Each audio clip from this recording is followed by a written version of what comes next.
'cause he's going the distance. He's going for speed. She's all alone in a time of need. Because he's racing and pacing and plotting the course. He's fighting and biting and riding on his horse. He's racing and pacing and plotting the course. He's fighting and biting and riding on his horse. He's going the distance. He's going for speed. He's going the distance.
Most people come to St. Patrick's Cathedral to pray. One couple allegedly came to the New York City landmark to have sex. Good morning! Based on a dare from radio hosts here in New York. Hello. They fired these two guys for orchestrating an obscene stunt in New York's most famous Catholic cathedral.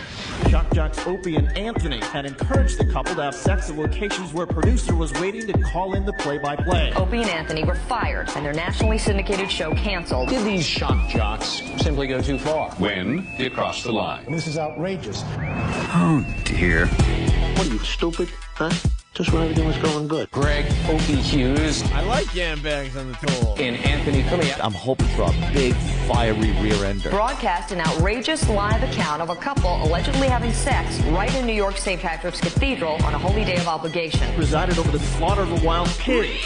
Closed down San Francisco's Bay Bridge. Encouraged teenage girls to run naked. And invited listeners to compare the taste of eggnog and urine. You're screwing everything up. Shock jocks. Not only does it involve obscenity in the most extreme form, the nerve of these people to actually have it as a setup. No crap, Sherlock. Die. Shit, piss, fuck, cunt, cocksucker, motherfucker, and tits.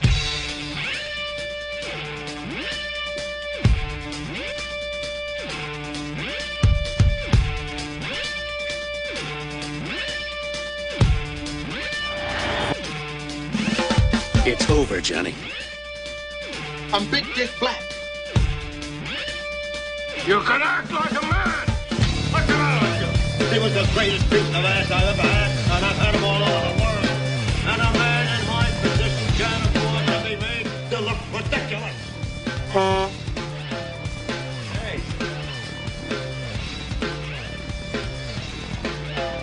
And welcome to the Opie and Anthony Show. There we are. What's wrong with my mic? Your mic's not on? Is my mic even on? No, your mic's not on. No, that's good. Well, that's today's problem? No, we're not going to go down that road. I thought we had something working. What? Here, try that mic over there for a second. Try that mic over there. Hello? No, those two mics aren't working. Jimmy? Huh? Hi, my mic's working. Oh, Jimmy's mic works. Mine isn't working. Oh, God. What the hell happened? Oh, no.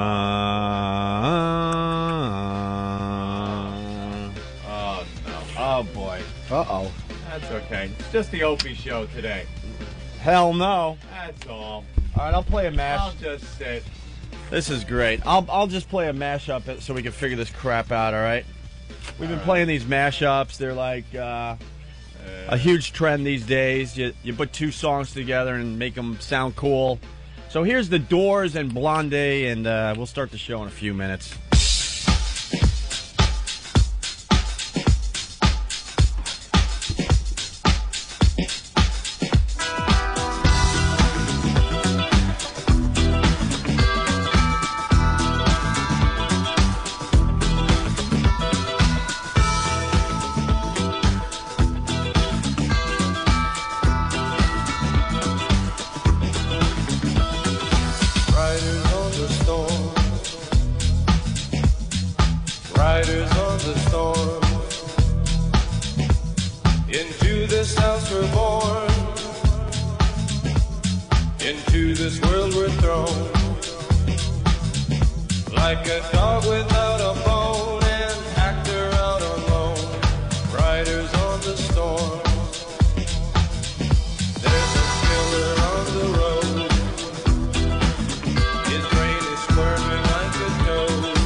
The start of the Opie and Anthony show, take 2.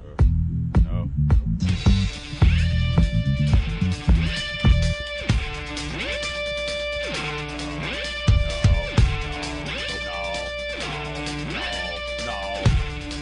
And welcome to the Opie and Anthony program. No. It's now 6:12 on the East Coast.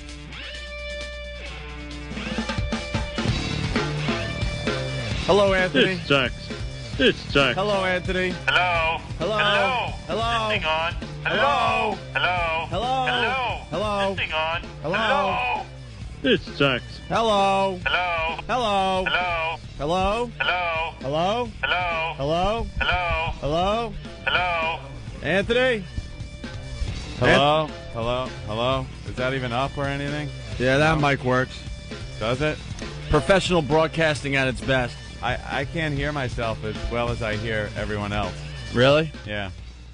Yeah, no, your mic sounds all kind of, I don't know, Like muffly. crap. Yeah, it sounds awful, actually. Yeah, doesn't it sound awful? I don't even hear. I can hear you, but I... Kind of not on or something. Ah, little technical glitches. A little bit. It's the glitches that'll get you. Yeah, that's horrible. This is great. What happened to my microphone? It was working yesterday. And it's, you hear like a buzz? Yeah. In the background. Hearing like a buzz.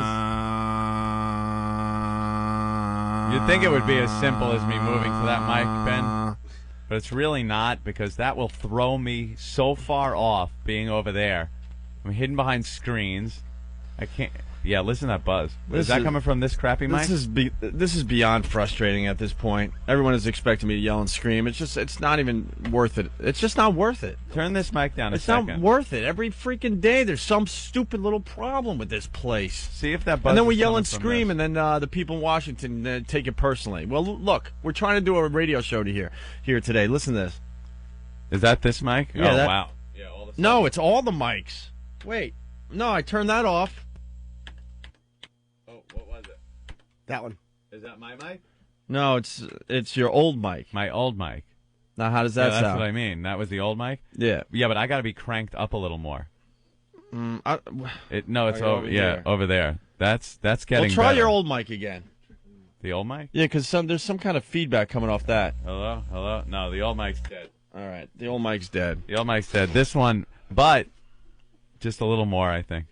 Huh? Yeah. Yeah, it's got to be like, yeah, that's better. There At you least go. now it sounds like I usually sound in my headphones. Not too distracting to start There a we radio go. show. Hey, guys, how's everything? What bucket does that go into? This is the The bucket. shit bucket. The bucket of stuff that doesn't quite work. Oh, boy. The bucket of shit. Hello. It's all cute to have these corporate meetings and rah-rah speeches, but you know what? Let's get the basics done. We don't even have the basics done yet. The basics. I They're kind of trying like to move this our one. show on to the next level, but, you know, we still don't have... Oh, fuck.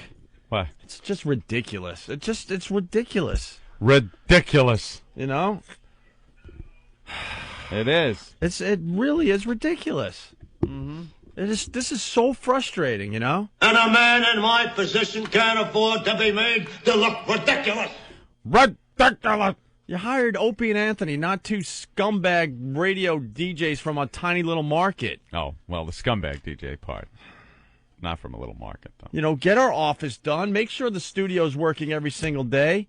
I know they moved some equipment around, so now things don't work because they did that. Yes, that's exactly what happened. And then you got, the boss giving rah-rah speeches, but nothing's getting done. There's just nothing getting done. You know, then they take our production studio away for a week. We don't have an office. Now the mic doesn't work today, and they get mad when we yell and scream about these problems. You know, you hired two motherfuckers that want to kick some serious ass in the radio world and just take everyone down, but you guys are working against us at this point. You're just working against us. You know, finally the WOW stickers, it is Whip 'em Out Wednesday, I guess. Oh, it is. Finally they're going out in the mail today. We asked for that 3 weeks ago, you know? But you bring up this stuff on the air and everyone gets all sensitive down in Washington. Mm-hmm. Fucking bad. We want to start, kicking ass now. We don't want to start kicking ass in 2005. We don't want to start kicking ass in 2006 when Howard goes to the little doggy, company. We want to start now. So enough with your stupid rah-rah speeches if you're not going to get the basics done for us around here, which is an office, which is a studio that works, which is getting our WOW stickers out so we can start a guerrilla marketing campaign. And it's also start figuring out how to get us off this stupid premium channel. We're hidden from everybody. And if you have to keep us on the premium channel, figure out another way to expose us to the rest of the XM platform. It's really starting to get ridiculous. That was in the bucket of things that we can't do anything about. No, we could figure out a lot of things if we have, brains in this organization that know how to think in radio terms. I don't think that's a bad way to promote the show, though, to put you on a premium channel and then not advertise you. I mean, that goes hand in hand with having people find the show. Make it a little more difficult. Yeah, I mean, that's all you need to do. People flip through, they hear a show. No one ever listens to a radio show that way. No. We are so hidden on this platform right now. I understand the reason we're on a premium channel. People are signing up like crazy, but you know what? We want more people to sign up. We're not going to be satisfied until we're talking to over 1 million people. We're not there yet, okay? And then on top of it, we don't even have a studio that works every day. I mean, not every day, because they're working hard around here, but there's a lot of freaking problems. Yeah, well, that's what happens, They're pulling wires and they're cutting holes in the console to put stuff in, and maybe somebody cut a wire. Inadvertently cut a microphone wire. Who knows? And this guy Butch is saying mics sound fine on the air. What does that mean? Well, now it does. We got a microphone for Anthony, but he didn't have a microphone that worked. Just remember, it's got to stay cranked up that loud, or else I'd fade away. Nothingness. You know what? What? You can't take a phone call? Let's just go home. No, we can't take a phone call. I want to take it this way. Nice. Butch. You guys sound fine, man. There's no buzz. The mic sounds good. You're crisp. Well, now it does. When did you tune in? At 6:10? No, I was up at 6. I was up at the top of the hour. You sound fine. Did you hear Anthony from the top of the show? No, we didn't. I didn't hear. Okay, so it wasn't fine. It wasn't fine. Now it's fine, but now we're a little irritated because of the whole thing. Well, what do you want? They're Washington, man. They're not the #1 market. They don't know what the hell they're doing. All right, Butch. Can Thank the you. callers hear me on the air, Opie? Can you hear Butch? Can you hear Anthony? Tell him to say something. Hello, Butch. Can you hear me? No, he's really muffled now. How about now? That was good. There we go. All right. That was good. Use me as your bitch. Go ahead, first thing in the That's morning. good. We, use the first half hour of the show to just sort things out. Thank you, Butch. All right, guys. All right. You suck. All right. Thank you, mister. I'd like to hang up on you, but now the mouse isn't working on the screen, and we've been bitching about the... You almost threw it. Butch, watch almost. You know what, Butch? It's the Opie, Anthony, Jim Norton, and Butch show, because I can't hang up on you, so you might as well just stay there, and whatever you want to fucking say, go ahead and say it. I've been bitching about this mouse. This mouse doesn't work. You're not supposed to answer phones with a fucking mouse. Holy shit! Since you were talking about you guys are being advertised on Radio Disney on XM. Well, that's smart. That's good advertising. We want the kids on board. Because kids should be listening to the Opie and Anthony show. It's stupid things like that just drive me nuts. We need radio people to think in radio terms. Why would Opie and Anthony be advertised on the Disney Channel? Put Opie and Anthony stand-ups in every Best Buy in the tri-state area. You guys will kick ass. No, because that would actually be promoting the show, and that would be silly. All right, look. We've said it a lot.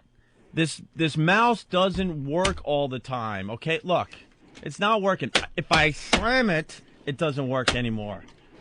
Now it's gone. New mouse needed. Now it's dead. We've been talking about the stupid phones and the mouse. I hope you don't treat the mouse in your house like that, Opie. The mouse doesn't work to answer the phone. Sometimes it works, and if you slam it, if you listen to the show day to day, you'll hear that's me slamming the mouse to try to make it work so I can hang up. No. The mouse has just been put in the bucket of things that have been thrown and broken. There's a new bucket. A brand new bucket. I don't think that's ever going to work again. No, that mouse... Well, it wasn't working anyway. I think you should have thrown it yesterday, but... My God. How you feeling, Butch? I'm pretty good. How are you, Jim? Cool, good. Better now that you're here. No?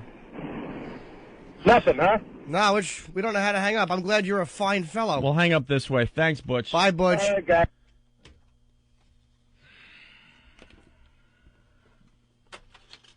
All right, well, I gotta go take a chill pill. I'm fucking believable, man. Thanks, man. They'll get it working again. You know, before we'll have fun. Before you give us speeches about trying to take the show to the next level, why don't you just, take care of your end of the bargain? Mm-hmm. And believe me, we'll take care of our end of the bargain. Like you wouldn't believe. People are calling up and say, sounds fine. No, it's not the sound. It's we can't answer the phone. The phone thing is broken. There has to be a certain flow to things. When you want to pick up the phone, you have to be able to pick up the phone. Right. And doing a radio show is all about rhythm. So when you get in here and, you want to get right into it, you don't want to worry about microphones not working or a mouse that's supposed to answer phones that is not working right. Right.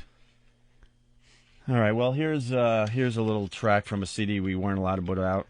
As we try to fix things. Yeah, we'll try to start the show the real way in a few minutes here. But here's They Call My Name's Bill, Anthony. Alzheimer's Association, may I help you? Hello? I had this number in my wallet. I don't know where I am. You don't know where you are? I had this number in my wallet. You're lost? I don't know. I'm at a phone booth. Give me the phone number. It's not on here. There's no phone number on the phone? Let me look. What phone? You're calling from a phone. Is there a phone number there? Yes, there is. Could I have the phone number? I believe it's an 8. Hold on the phone. Can you hold on? Don't hang up. Hello? Yes, can you hear me? Who's this? This is Estelle. Can you hear me? Hello? Don't hang the phone up. Hang up? No, do not hang up. Hold on, please. Don't hang up. I'm going to put you on the phone with someone else. Hold on. Hang up what? No. It's cold. You're cold? I'm colder, yes. I know. Cold like Brazil. You know? I believe I need a changing. Stay on the phone. I'm wet. You're all wet? Yeah, I'm wet. Okay. Well, you just stay on the phone. I need a changing and my nurse isn't here. And do you know I'm the gonna phone walk number across where you are? Can you tell me the number? I'm going to walk across the street now. No, stay on the phone. Who's this now? My name is Judy. What's yours? My name's Bill. Bill. Hi, Bill. How are you? Hi, Sam. You sound a little lost. Gonna walk across the street now. You know what? I'd rather you didn't walk across the street, because if you walk across the street, I can't talk to you. Whoa, hey! Hey, Bill. Hey! Oh! Hello? Hello? Yeah. Are you still there? Who is this, please? This is Judy. Is this Phil? Where's Sam? Sam just went out to get some coffee. I hate coffee. Sam knows I hate coffee. Well, maybe he went to get you a Coke then. He said he was going out to get a drink. There's cars now, a lot of cars. I'm gonna cross the street now. You know what? If there are a lot of cars, you shouldn't be crossing the street. All right, here I go. I can't talk to you. I think my home is across the street. Here I go. Are you talking on the phone, Bill? Hello? Hello? Oh, we should have called the police while we had him. Wouldn't do any good. He's still here. Call the police. He probably was hit by the car. He did not hang up. He put the phone down and walked. He dropped the phone. He did not hang up. Oh my God! Someone call an ambulance! I told you. This is horrible. My God, he looks awful. Jesus. Who is this? Who am I speaking to, please? Somebody call an ambulance! Somebody got hit! All right, we're calling an ambulance. Can you give me the address? He's a mess. Man got hit! Someone call an ambulance! Don't touch him. Leave him down there. Hello, can you tell me where you are? It's too late. It's too late. This man smeared all over the road. Can you tell me where you are? It's too late unless you got a shovel. All right, we'll get a shovel. Where are you? It's too late. It isn't too late. You can't help anymore. Just bring a shovel. Can you tell me where you are right now? Disneyland. In Disneyland. Can you tell me where in Disneyland? Pirates of the Caribbean. and the Pirates of the Caribbean. Yo ho, a pirate's life for me. I'm okay now. You're okay? You got all pulled yourself together again? A car hit me and I feel fine now. Oh, I'm so glad you feel all fine, Bill. You had me really worried. That's all Bill needed was a little bumper. Can you tell me where you are, Bill? Jupiter. On Jupiter. Planet Jupiter. Is there a street number or a name on planet Jupiter? 23 Jupiter. 23 Jupiter. 23. Okay. Do you live there? Send a cab. I would happily send a cab if you tell me where to send it. Good. Tell them to make a right at Venus. Right at Venus. And it's Jupiter, 28 Jupiter. 28? That's what I said. Okay. And what are you doing there now? Masturbating. Oh, I see.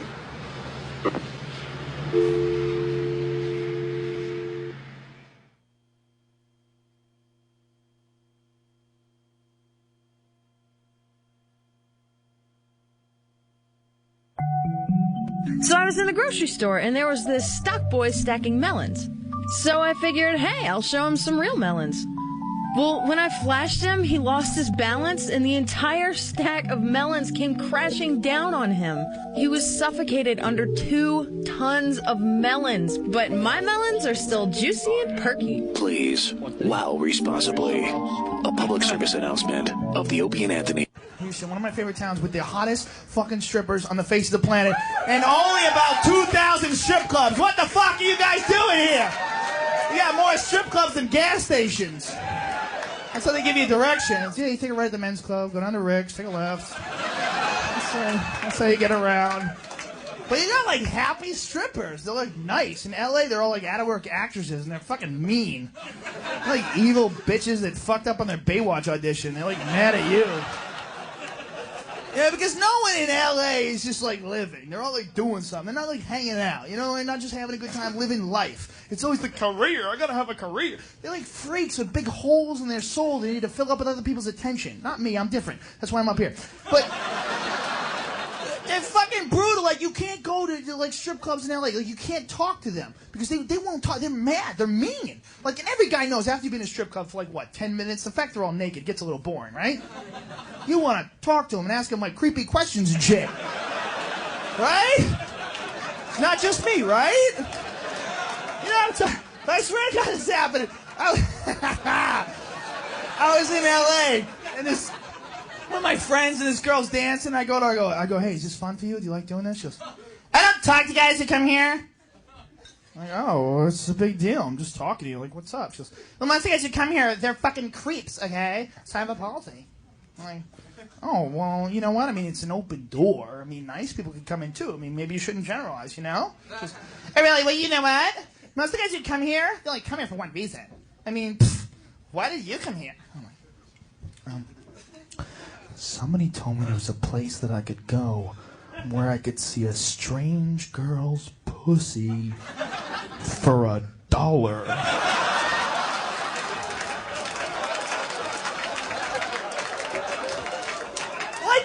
Who's fucked up?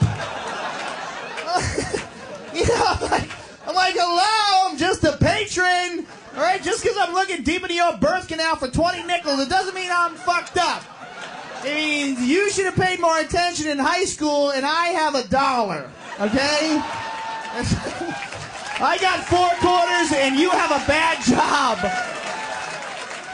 Don't fuck with me because you didn't learn how to type.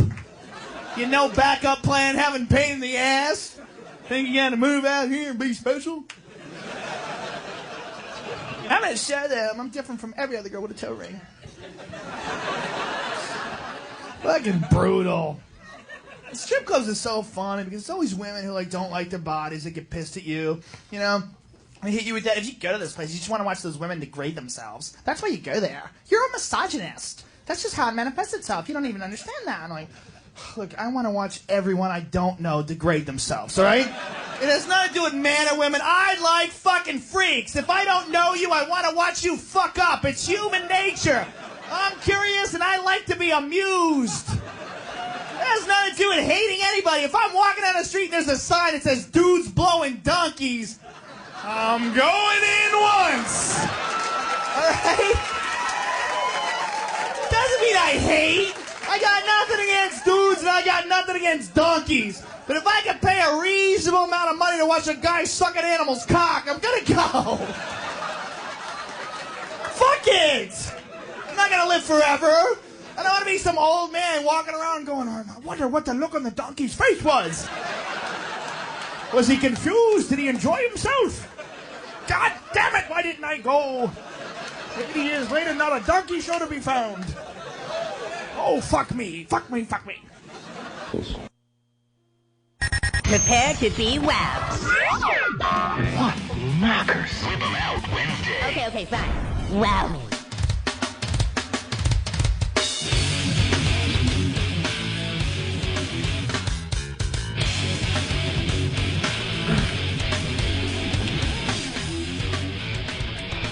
And welcome to the Opie and Anthony Show.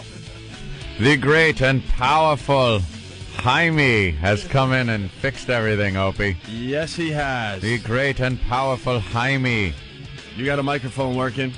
Yes, I do. It makes your voice a little deeper, but we'll go with it. Does it really? Yes, it Makes it a little deeper. All right. How we doing, everybody? You ready to rock? All right, let's move on, all right? Yes, let's. Volk trying to end game 3, and he does on the inside corner. Red Sox up 3-0.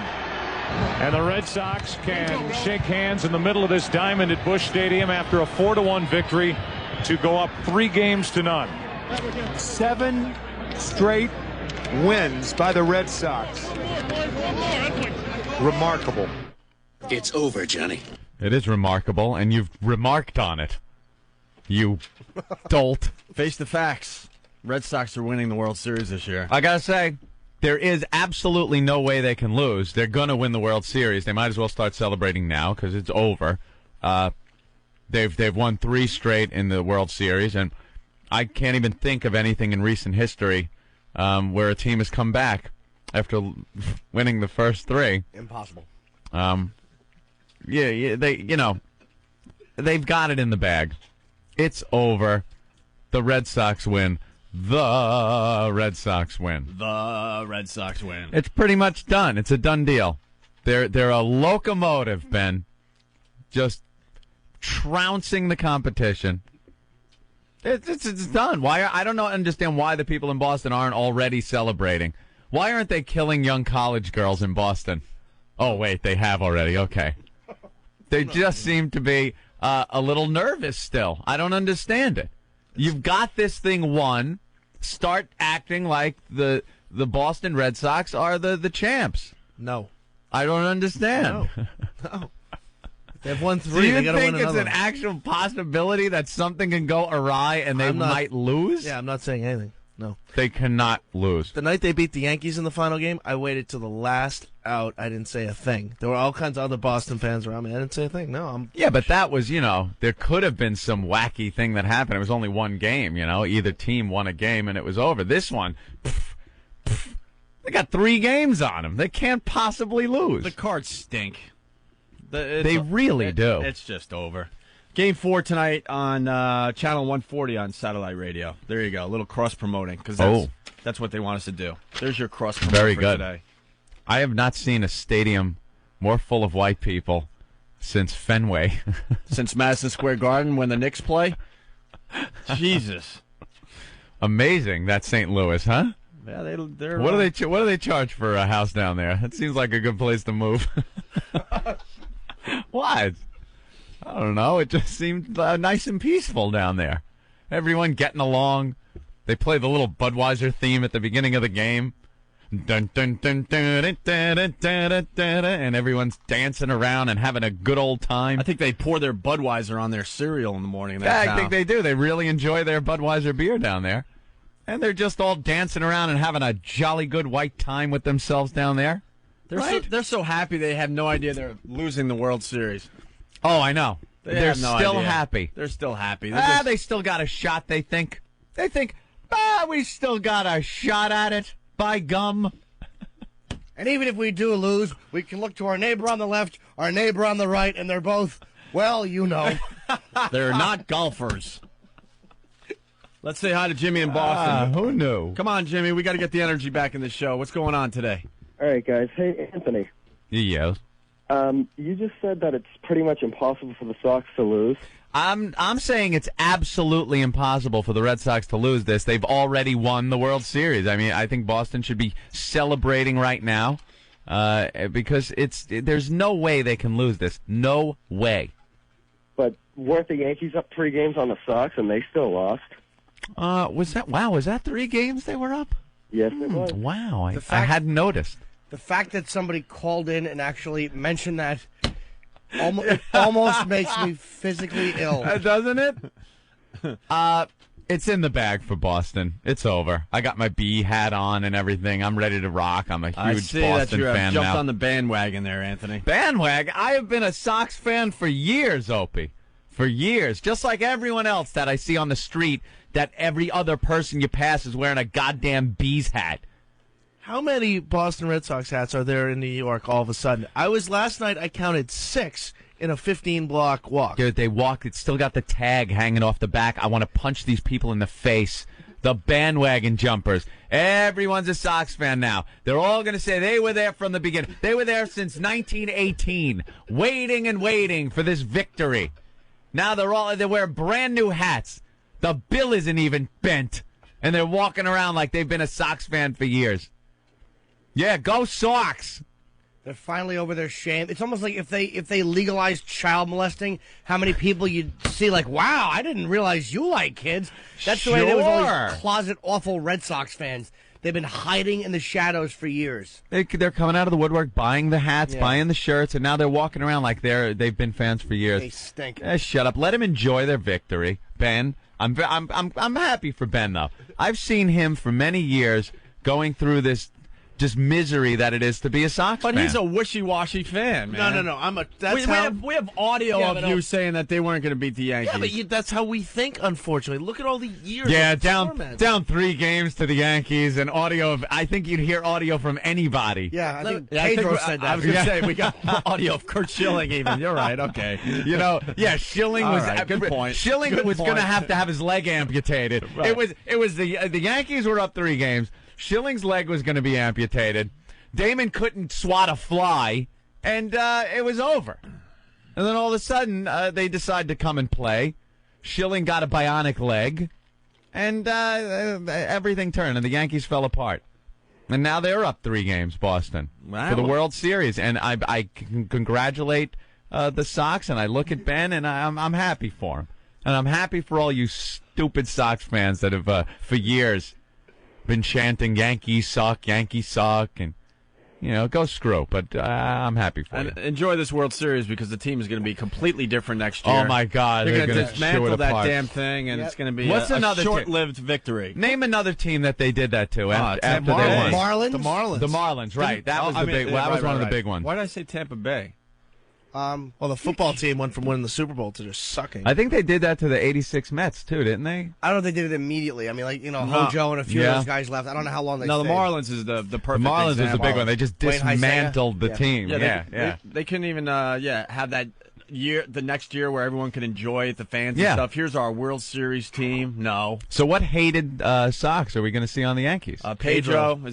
They're saying is going to be a Yankee. I might see George go get Ortiz too. I would like George to go over there and just take Ortiz. Would that just be the worst thing you could possibly do? Big lefty swinging Yankee Stadium. He was auditioning for the Yankees. That's all he was doing. Oh, an audition. All this is an audition for the Yankees next year. What a freak show he is. I love him, though. Oh, man. I really like the guy. I can't even hate him. No. A black guy with a thin beard like that, you have to love it. With that little boy band beard. He used the little boy band razor to cut that thing with. It's called the chin strap. The chin strap? I should get one. Called that the sounds chin like strap. some kind of gay porno device. It's called the chin strap. The chin strap, huh? Hey, let's say hi to Brain Dead in South Carolina. What's up, Brain Dead? Good morning, guys. Hey. Hey, I got to say, any organization that's based in Washington, D.C., in my mind, is doomed for failure. Okay? Huh? Right along with XM Radio. All right, thank you. Now, why, sir? I think he's talking about the technical glitches we had and overcame this morning. Because Jaime's in town. He was not happy either. He looked really irritated. Oh, he came busting in here. Let me at it. Clear the field. No more Some smiling. men are going to fix some equipment. And man, did he fix the equipment. He did in record time. Well, but unfortunately now we can't hook up the PlayStation 2 to Why? play Grand Theft Auto San Andreas. Why not? Well, we were going to use that microphone to mic the TV so we could listen in on the game a little bit. I think you could hear it out of my mic. If it gets loud. You son of a bitch. Well, we got the new game in studio. We got the PlayStation 2. We were going to have Steve just kind of play the game because Steve can't really work for us this week because he doesn't have a production studio. Yeah, thanks, Steve. I got a phone call, a text message, and an email saying how great Grand Theft Auto is, and I didn't have it. So I'm sitting at home reading his emails about how much fun he's having playing. Best game ever. Like, gee, thanks, Steve. Rub it in a little more. I'm beating the crack dealer over the head with a aluminum badge. Yeah. There you go. Were you sitting there just in a pair of boxer briefs with a long-sleeve flame shirt tucked into it? Scratching his crotch and then smelling his fingers and playing on. God, this oniony. Scratching his ball vein with, like, that stupid skull ring in the middle finger. Old Funyun sack just Comes playing in away. Hey, Steve in Jersey, what's going on? Hey, what's going on, guys? Hey, man. Come on. Sitting out here on the Parkway right now, kicking off the first Jersey Shore sticker stop this morning. Oh, thank you. Yeah, this is the promotion for the Opie and Anthony show. Our listeners actually beg for stickers, for the WOW stickers, and then they go out and hand them out to people. I'm sitting here with a fistful of stickers right off the northbound Parkway, sitting out in front of this little shithole of a rest stop here. Okay. So, Silver Dodge Ram pickup. Anybody wants to come up here, show a little fun bags my way, whatever. Hey, that's fine. Later on this afternoon, 12 o'clock to 2, going to be sitting outside the Chili's at Monmouth Mall also. All right. First wow there gets a beer bought by me, so. All right. Thank you, man. Absolutely. See, this is how you treat a high-profile radio show. You get your listeners to get about a dozen stickers, and you send them out there to hand them out to our listeners. Attaboy. Thank you for the promotion. 12 stickers will be out there on the road, Opie. 12 stickers 12 more stickers. And I understand that XM has solved the problem. They're going to put sticks with stickers on them along the highway and call them little billboards. Look, guys, a little billboard. This bucket of good stuff is just to the tippy top. It's overflowing with opportunity and things to be done. My bucket overfloweth. 12 stickers. Yeah, the guy's got a few stickers, and he's going to promote the show today for us. Thank you. Well, someone has to do it, right? It's a grassroots campaign we're running. Like Ralph Nader, Opie, and we have just as big a chance. It's a grassroots thing, of course. Sure. The grass is all burnt out except for a little patch here and a little patch there, but it's a grassroots operation. Of course it is. As far as promoting the O&A show. Tim in New Hampshire, what's going on? Oh, what's happening, buddy? Hey, man. Welcome back, guys. Hey, listen. Oh, you got to do me a favor, buddy. Don't get canned yet, man. I'm going to go nuts if I got to deal with listening to Stern for another 2 freaking years. What a loser that guy is. Well, we're not planning on getting canned. We just want people to listen to the new Opie and Anthony show.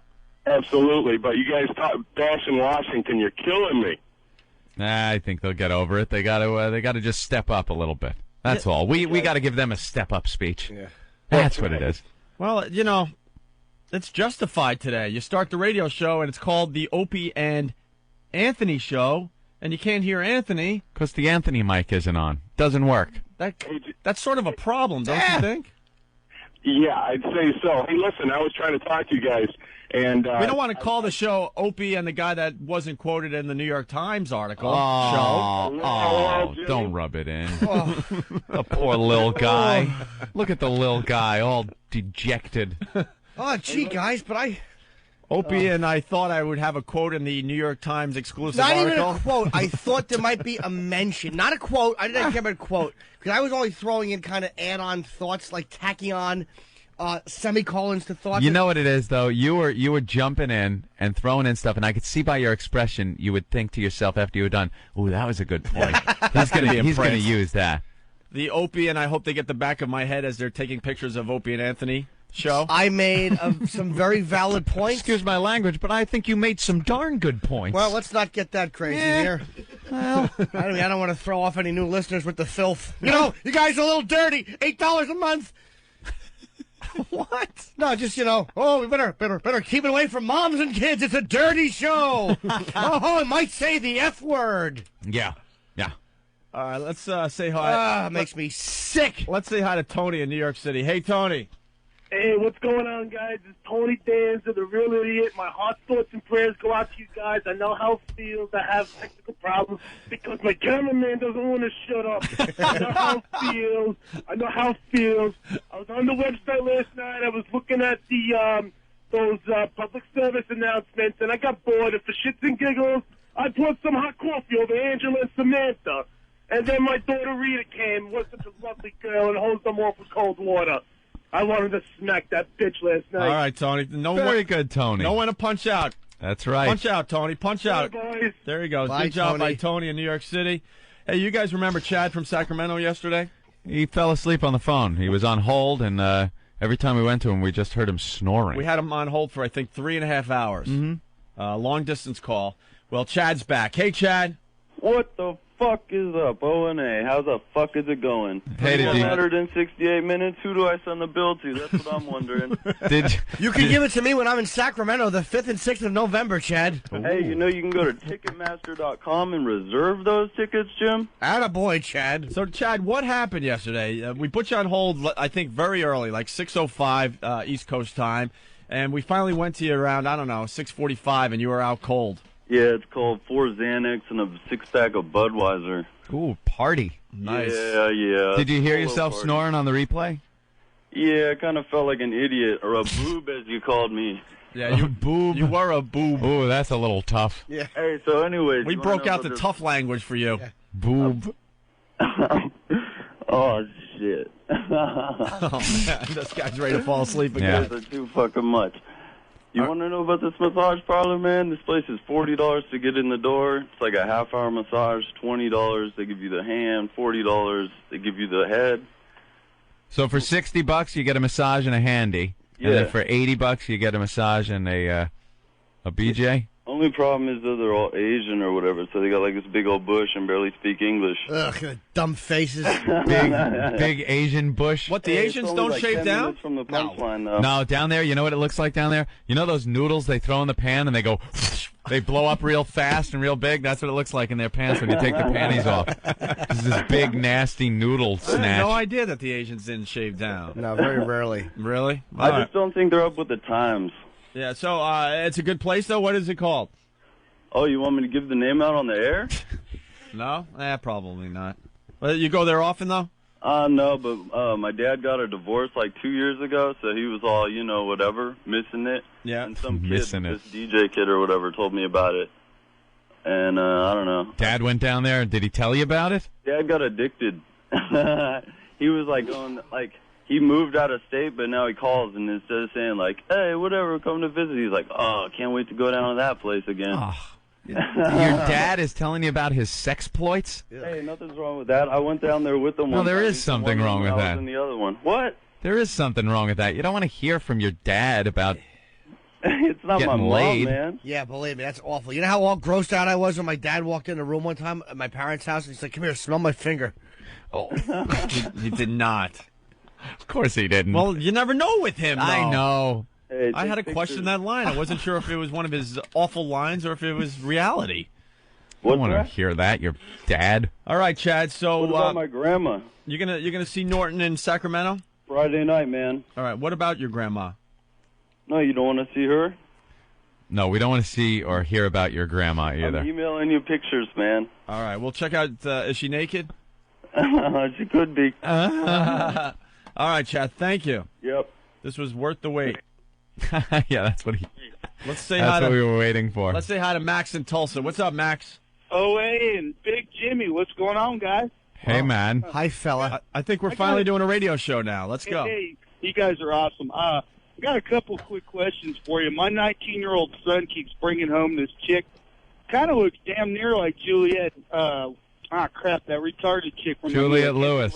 Yeah. Yeah. And they bang the hell out of each other, and I'm wanting to mic his room up and then send you guys the audio. Well, how old's your son?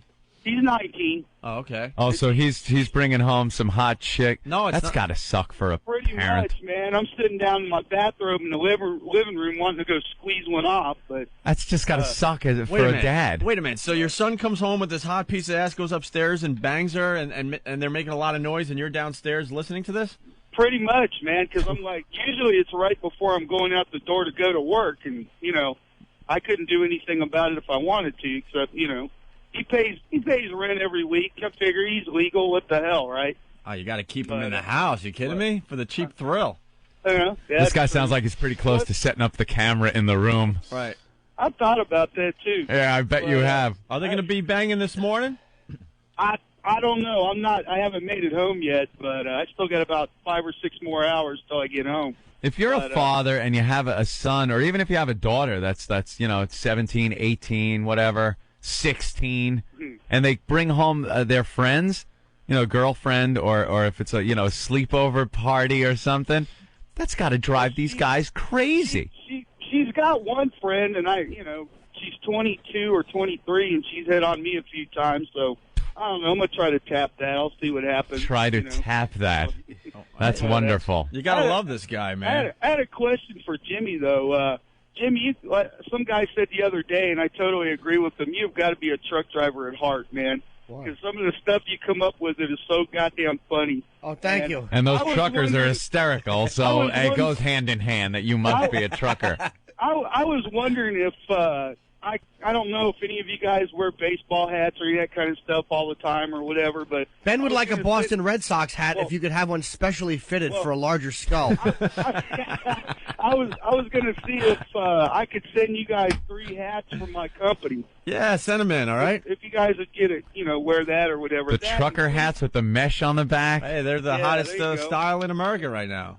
And please get a queef today, man. The other one the other day, goddamn, I love that shit. All right.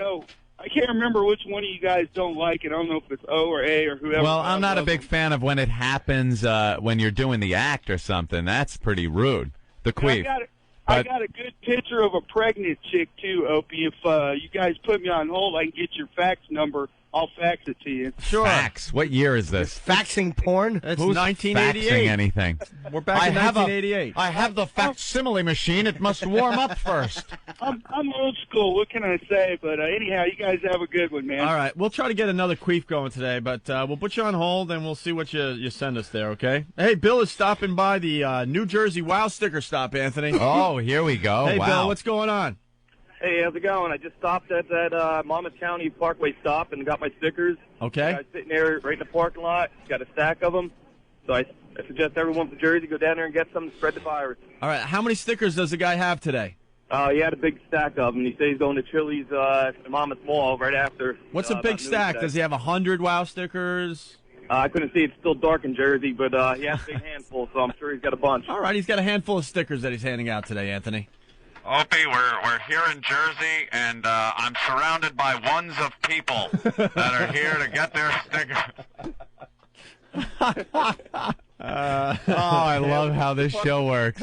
It's just amazing. All right, well, the fan Wow sticker stop. It's going great. Seems like it's a huge success there at the New Jersey rest stop, and people wonder why we're so frustrated here. Wouldn't you think you'd go to a sticker stop phone call and you'd hear the O&A chant in the background, and I'm here, where you'd have to really...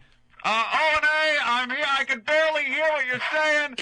We're at our first 12 boxes of stickers gone already. We're waiting for some new ones to be brought down, but we're going to be here all day and give out stickers to everybody. Oh, no pushing, no shoving. We're going to give out stickers all day. Back to you guys. That's the old days, and now here's the new days. O&A? Yeah, what's up, buddy? Not too much. I'm here at a sticker stop. I got to be quiet though. I don't want to wake anyone up. Oh wait, yeah.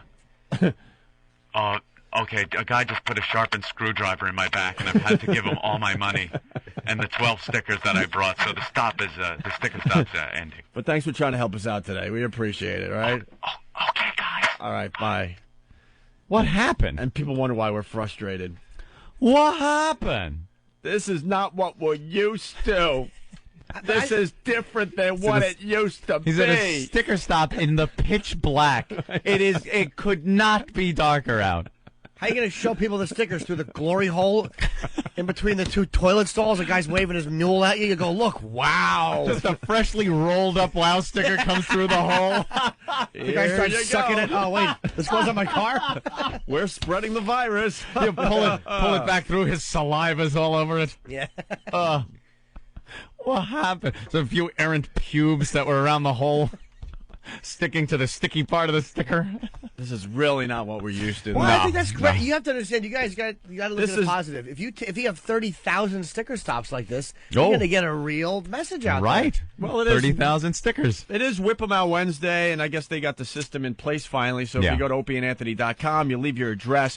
They will mail the WOW sticker out hopefully by the end of the year. Mm-hmm. And then, that's always good because, December's a great time for girls to flash because it's so warm out. WOW, sure. So thank you for that. And they'll send out the WOW stickers, and you put that on your vehicle. It means whip them out whenever at this point. And if a girl sees the WOW on your vehicle, they just may flash you. And you know how those stickers stick so well to a nice icy bumper. They'll be peeling off by January. We're in no hurry. No hurry. No. Moving at a snail's pace. Thank you. Sure. Hey, Nick from Columbus, what's going on? Hey, not much, guys. I love the show. I started listening to you like a month before you guys went off the air at WNEW, but love the show. Got a quick suggestion for you, though. Yeah. Oh. Could you guys put a schedule on ONA.com that we could kind of figure out when the show starts and the next one stops? Well, that's kind of a work in progress. We're trying to figure it out where it makes sense for everybody. We're starting to throw the idea around where we actually start this radio show live at 7 a.m. Well, I mean, I love to hear you guys, and I try and catch your show all day long, but I never know exactly where I'm at in the show sometimes because I work second shift. I think right now, as it stands, it's 6 to 10 a.m. live on the East Coast, and then goes right into a replay from 10 a.m. to 2 p.m., and then right into another replay from 2 p.m. to 6 p.m. I think that's it, right? Oh. Yeah. Got the rundown. I believe. And then I think there's another replay right at 6. So it's pretty much replays all the way to 10 o'clock at night here on the East Coast. But we'll definitely we'll talk to Washington. We'll definitely have that schedule up for you by our early March.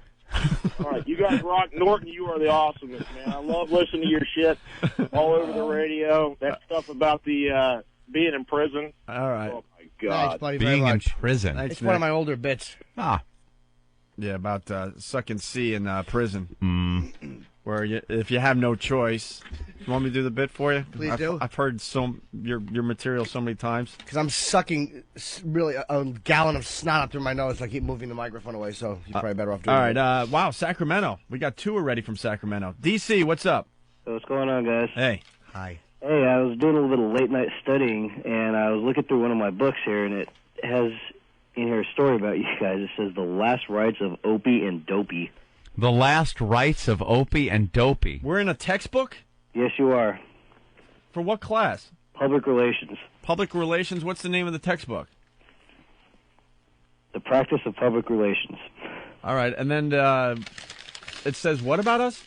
It talks about the Sex for Sam incident. How wrong do they get it? Yeah, read out of your textbook a little bit.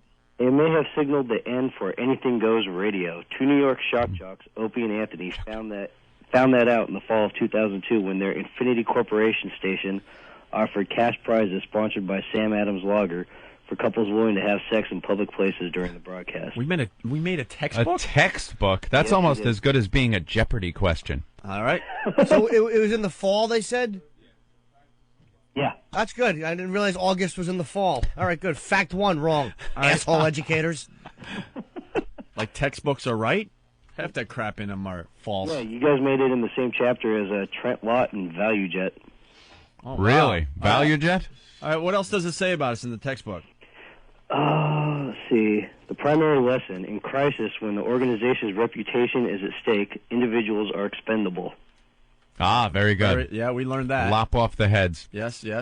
And then the subordinate lesson, careful, Howard Stern, you could be next. Hoo-hoo. All right. Well, that textbook really gets to the meat of the issue. That's a piece Aren't textbooks so exciting? Oh, drivel. Especially when read on radio. By someone with such an exciting voice as DC. Thanks, guys. Bye, DC. Well, he's tired. It's only 4 in the morning there. And Opie and Anthony, Sex and St. Pass in the textbook. Hey, Ken, what's going on? Kenny, Hello. what's up, buddy? Me? Yeah. Yes. If your name's Ken, yes. All right. Kind of went right into it. Yeah, I just got a story I thought you guys might enjoy. All right. About a month or two ago, I was, me and my wife, she's a little petite woman, been married about 6 years. So I had to switch it up a little bit, go on the back door. And, she was whining, said it hurt, so I stopped. Later on that day, next day, we were out at the mall. And I saw this woman in a wheelchair with her, pretty good-sized boyfriend. Looked at my wife, and I guess I said a little bit too loud. I looked at her and I said, "Oh, I bet that woman let me stick in her ass. Maybe I should go home with her." Well, I got hit by my wife, and I almost got the ass kicked by the boyfriend over there, too. Well, that was a silly thing to say. I thought it'd be a funny thing, Oh, yeah. I meant to say a little bit quieter. I didn't mean for anybody to really hear me except for my wife. But It was the first time you tried going for the ass in 6 years?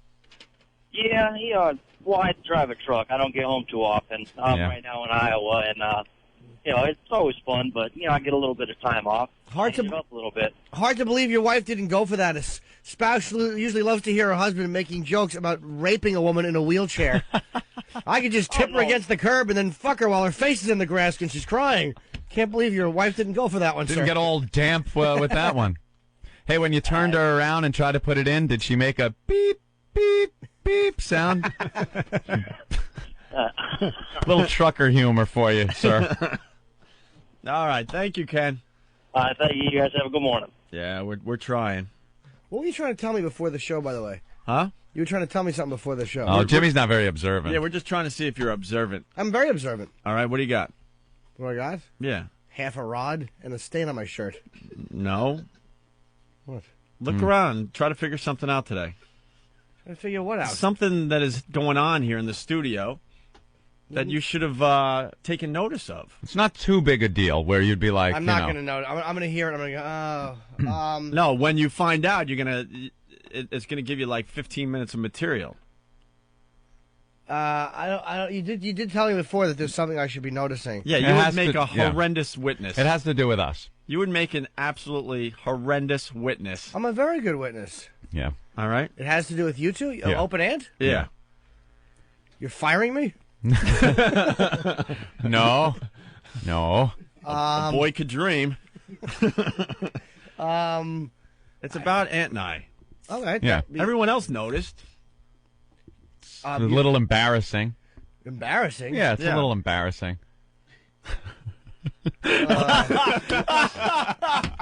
He just noticed. It only took an hour and a half. How awful is this? Look, he's all like, ugh. I don't even want to look at it. I know, and now he doesn't want to look. How stupid. Holy shit. Yeah, I know. Yeah. You want to explain? Yeah. I don't know how I didn't notice this, but not only is Ope wearing a horrendous shirt, but Ant is wearing the exact same horrendous shirt. Anthony and I today have officially become twins. The Bobbsey twins. What are you two? The Bobbsey twins? Holy shit. How awful is Let's that? just start dressing the same. Let me did make not this notice that. perfectly clear. We did not do this on purpose. Yeah, call up. What are you wearing today, Yeah, Ope? right. I got that shirt. I'll wear that. So I walked in with my stupid little Gap, whatever, shirt. It's one of those long sleeve, It's like a thermal. blue type thermal with the white stitching around the wrist area, the shoulder area, neck. Yeah. It's really, really awful. So I'm sitting here, and Anthony walks in about 4:45, and he's wearing the same exact shirt. And we have to go to John McEnroe and tape a little thing with them today. They're doing B-roll here in like an hour. Yeah, they're doing B-roll here. John McEnroe's coming in. His film crew is coming in to roll some B-roll. Yeah, maybe they could bring you onto the McEnroe set while someone is singing "Two Peas in a Pod." Oh, how's that? Sure. No, I will be going home and Why? changing my shirt. We're not walking out on TV with same T-shirt. I'm shirt. I'm in, and we're a team. Right. Oh, we say that at the same time. The last line. The Double Mint Twins. This is awful. Isn't it terrible? I can't even look at him today. Why? It's cute. You both have the same Will outfit on. Like the two girls from The Shining. I just want to axe both of you in the hallway. We should get you on one side of the doorway, me on the other, and we'll make believe we're looking in a mirror. And we'll try to do the same moves. Maybe we could do that on McEnroe. Yeah, you could pick up one bucket, you could pick up another. We both obviously thought that this was our best shirt for TV. Yeah. I know. You know what? The truth of the matter is, I just completely don't care. I completely do not care. I don't even open up that stupid closet and look in there and go, oh, are we taping something? Or, oh, who's coming in for the show today or something? I will grab the first thing that is staring me in the face on that hanger and just run. And apparently it was a picture of Opie in that shirt. That is pretty embarrassing. How many of the same clothes do we have? I think this is it. This is it? Did you believe. buy that yourself, or did a girl buy that for you? I bought this myself. You did? Yeah. I don't buy any of my own clothes. Haven't in years. Yeah, I bought my this girlfriend myself. comes home with my clothes. Like, here, I was out at the Gap, or I was out at wherever. Banana Republic. So here you go. Here's a shirt. All right, we're going to take a break. We're going to try to get this show back on track. Been very distracted today. We got Steve-O coming in a little while. Ortiz has a white wife? Yes. Really? Yes, he does. What does she look like? She's blonde. A blonde wife? I have a picture of her. Does she have a big butt? I don't know. I have a picture of him and her and the little kid. I might actually have. Oh, they have a kid too, huh? Yeah. Boy, that just must look like a rape at night, huh? What? You know what's funny? Yeah, give me a little ring. There we go. That was very inappropriate. I shouldn't have said that. A buddy of mine saw him in a steak restaurant after one of the games up in Boston, and just said he had like two of the biggest pieces of steak Of you course. could ever imagine. Surprised he didn't just sink his teeth into a cow's neck right there in a pasture. Unbelievable. That blonde wife, did he, I think I saw that picture you're talking about. He grabbed her and climbed up the Empire State Building, started swatting at biplanes. Was that the picture? I saw that picture. It was pretty good. No? Should have had a bat. He would have hit more of the planes, right? Yeah. Wow, the blonde wife probably has a pretty big dumper, though, right? You would think, picture is 'cause that's only kind of the stereotype. The picture I have of them it's from Boston Magazine. It's just the two of their faces and the little kid. Kong. Hey la bonaka Kong. Big doors open up, and there he is. How about where you parked your car yesterday? Yeah, great. For the press conference? Oh, we'll talk about that next. Isn't that nice? I mean, just park the most stolen vehicle in the country in the worst neighborhood in New York. Yeah, sure. And I didn't help matters when I started pounding on the side window. I've almost- never seen Anthony so pissed in my life. I wish, son of a bitch. I'm looking at my Palm Pilot. I'm just kind of trying to find some info out. And Opie comes up and bangs on the passenger window. Oh, really hard, like real hard. He jumped. His Well, head almost. because he was parked next to the projects. 5 minutes before that, some crackhead came over banging on the window and points at his stomach and starts rubbing it. Like he wanted me to, like, I have food in there for him. Maybe Or he give him money. He had a bellyache. He wanted you to rub his stomach a little bit. Rub my tummy. He was like, I have a little acid reflux and I'm supposed to sing on SNL tonight. I was reading his lips through the window that I would absolutely not roll down and the locks that I wouldn't unlatch. Ooh, what an awful neighborhood. Yeah, it was right in front of the projects. Right in front of the projects, and I'm parking the car there. And Opie comes banging on the window. Hard. Thanks. You jumped out of your skin. Scared the crap out of me. No, I'm sorry. Opie, where did you park your Escalade? I don't have an Escalade. All right, we're going to take a break. We got a sponsor, Anthony. No way. Yeah. Who do we have? Clee Motors. Hi, I'm Ed Clee, owner of Clee Motors, home of the Clee Jeep, Clee Volvo, and the Clee Taurus.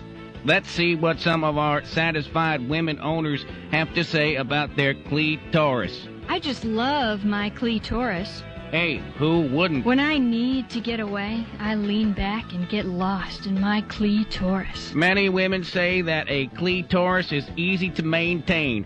Here to tell you about the easy maintenance of a clitoris is crack mechanic Michael Hunt. Because your clitoris is so sensitive, we recommend that you have it looked at and serviced at least once every 3 months. If not lubed up regularly, your parts are going to get gummed up and they won't work. And hey, that stinks. Thanks, Mike. The guys at Clee Motors are always eager to not only service my clitoris, but it's the fact that they take the time to polish it and buff it to a spit shine that keeps me coming back. Thanks, Ed. That's what I'm here for. It was our anniversary, and my husband wanted to get me an unforgettable surprise. I searched and searched, and admittedly, I had a little trouble finding it. Imagine my excitement when he finally came across my clitoris. Thanks, Ed. Don't thank me. Thank my staff. For looks and feel, you can't lick a clitoris. I don't drive my clitoris. It drives me wild. A clitoris is hard to find, but it is worth the effort. Let me, Ed Clee, help you find your clitoris. Today, at Clee Motors, off of Route 69, you'll find us right next to Cox Liquors. I was walking down the street, and some construction guy was shouting at me, "Hey, show me your cans!" So I did, and he plummeted 17 floors and was impaled on a forklift. But my tits looked great. Please, wow responsibly. A public service announcement of the Opie and Anthony Show. I saw this wino. He was eating grapes. He's like, dude, you have to wait.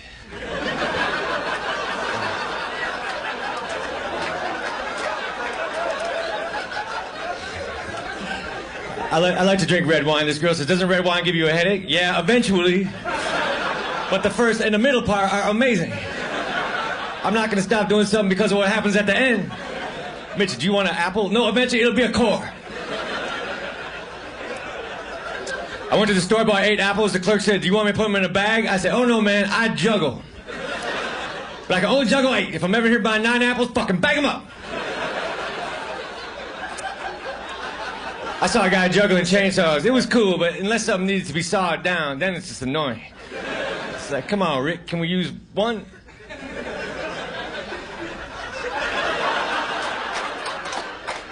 Track number 5 will not be chainsaw juggling.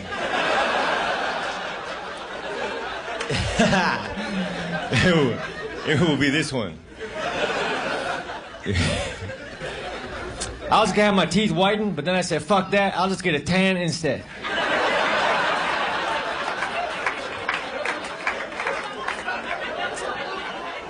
I got some tartar control toothpaste. I still got tartar, but that shit's under control. If the tartar gets out of line, I'm like, come on, man, you know the deal. Fall in. You crazy ass tartar. I got so much tartar, I don't have to dip my fish sticks in shit. That's actually kind of gross, you know. After that joke, I always clarify that I'm just joking. I don't know how much tartar I actually have. I believe it's the average amount. If we all did a tartar test right now, my name would be right in the fucking middle. I would like to go fishing and catch a fish stick. That would be convenient. I could easily get a job with Mrs. Paul's. They just put me in a boat with some empty boxes. And I will return them to the freezer section of your neighborhood grocery store. You know, there's a fishing show on TV. They catch the fish, but they let it go. They don't want to eat the fish, but they do want to make it late for something. Where were you? I got caught! Bullshit, let me see the inside of your lip. Fish are always eating other fish. If fish could scream, the ocean would be loud as shit. You would not want to submerge your head. Nothing but fish going, ah, fuck. I thought I looked like that rock. It's everything 24/7 XM 202. The O&A virus. It's everything, all the time.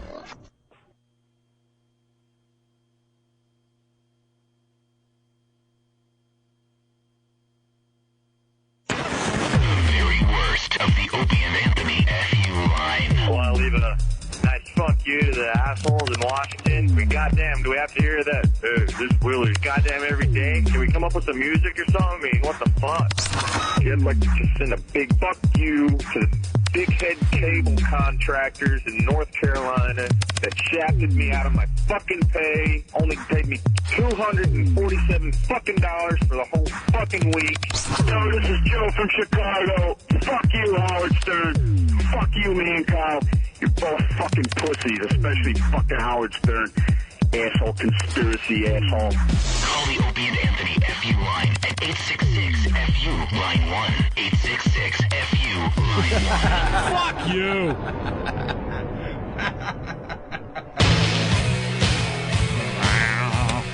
All right, we're back with the Opie and Anthony show. Coming up about 7:30 is our old friend Steve-O. Sorry about that. Steve-O.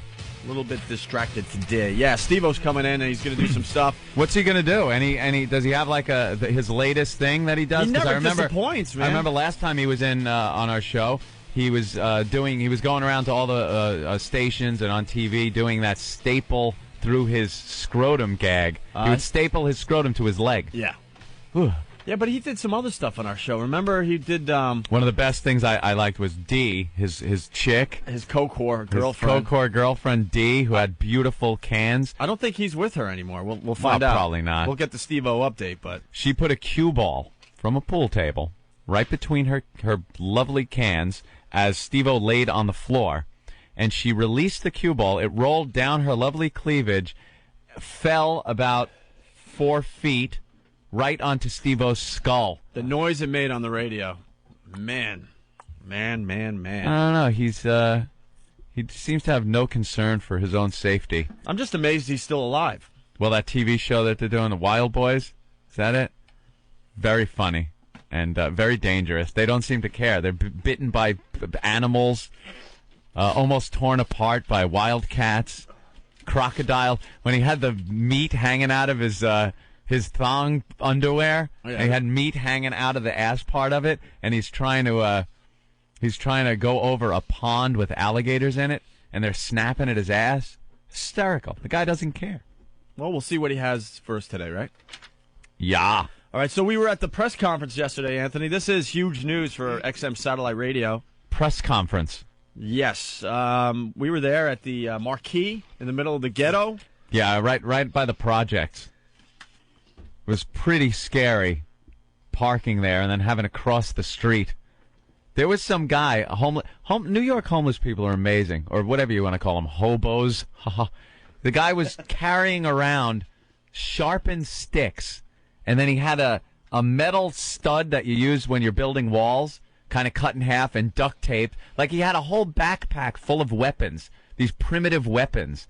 Maybe he was going to LARP with his friends or something. He was going hunting. Was he going hunting? Yeah. He was going urban hunting? He was getting lunch. And these people just walk around the streets, and if you say anything, if you mention it, then you're a bad guy. But they should be rounded up. Round them up. The guy's walking around with weapons in the middle of the ghetto. In the projects. That's normal for the ghetto, though. Yeah, it's a little frightening if you have to go to a press conference in the neighborhood, though. Ben told me he saw someone getting pretty much beat up a little bit in the back of a taxi. Getting tuned up? I didn't know this was going on in New York City. Oh, there's plenty of them. There's undercover taxis. Undercover taxis. Oh, I know. I pulled behind a cab in the same neighborhood, and I noticed on the rear deck, there's the red and blue lights. And there, it's a cop car. It's not a taxi cab. Steve and I were driving around looking for a parking spot. Steve goes, "Holy cow, look, there's 2 cops in the taxi." And, of course, there's an undesirable in the back screaming and yelling, pleading his case. An undesirable, yeah. Ben? Why do you call him an undesirable? Yeah, you said from that. Boston racist? No, you said that about your Sirius radio and how you had to put a hat over it a couple weeks ago.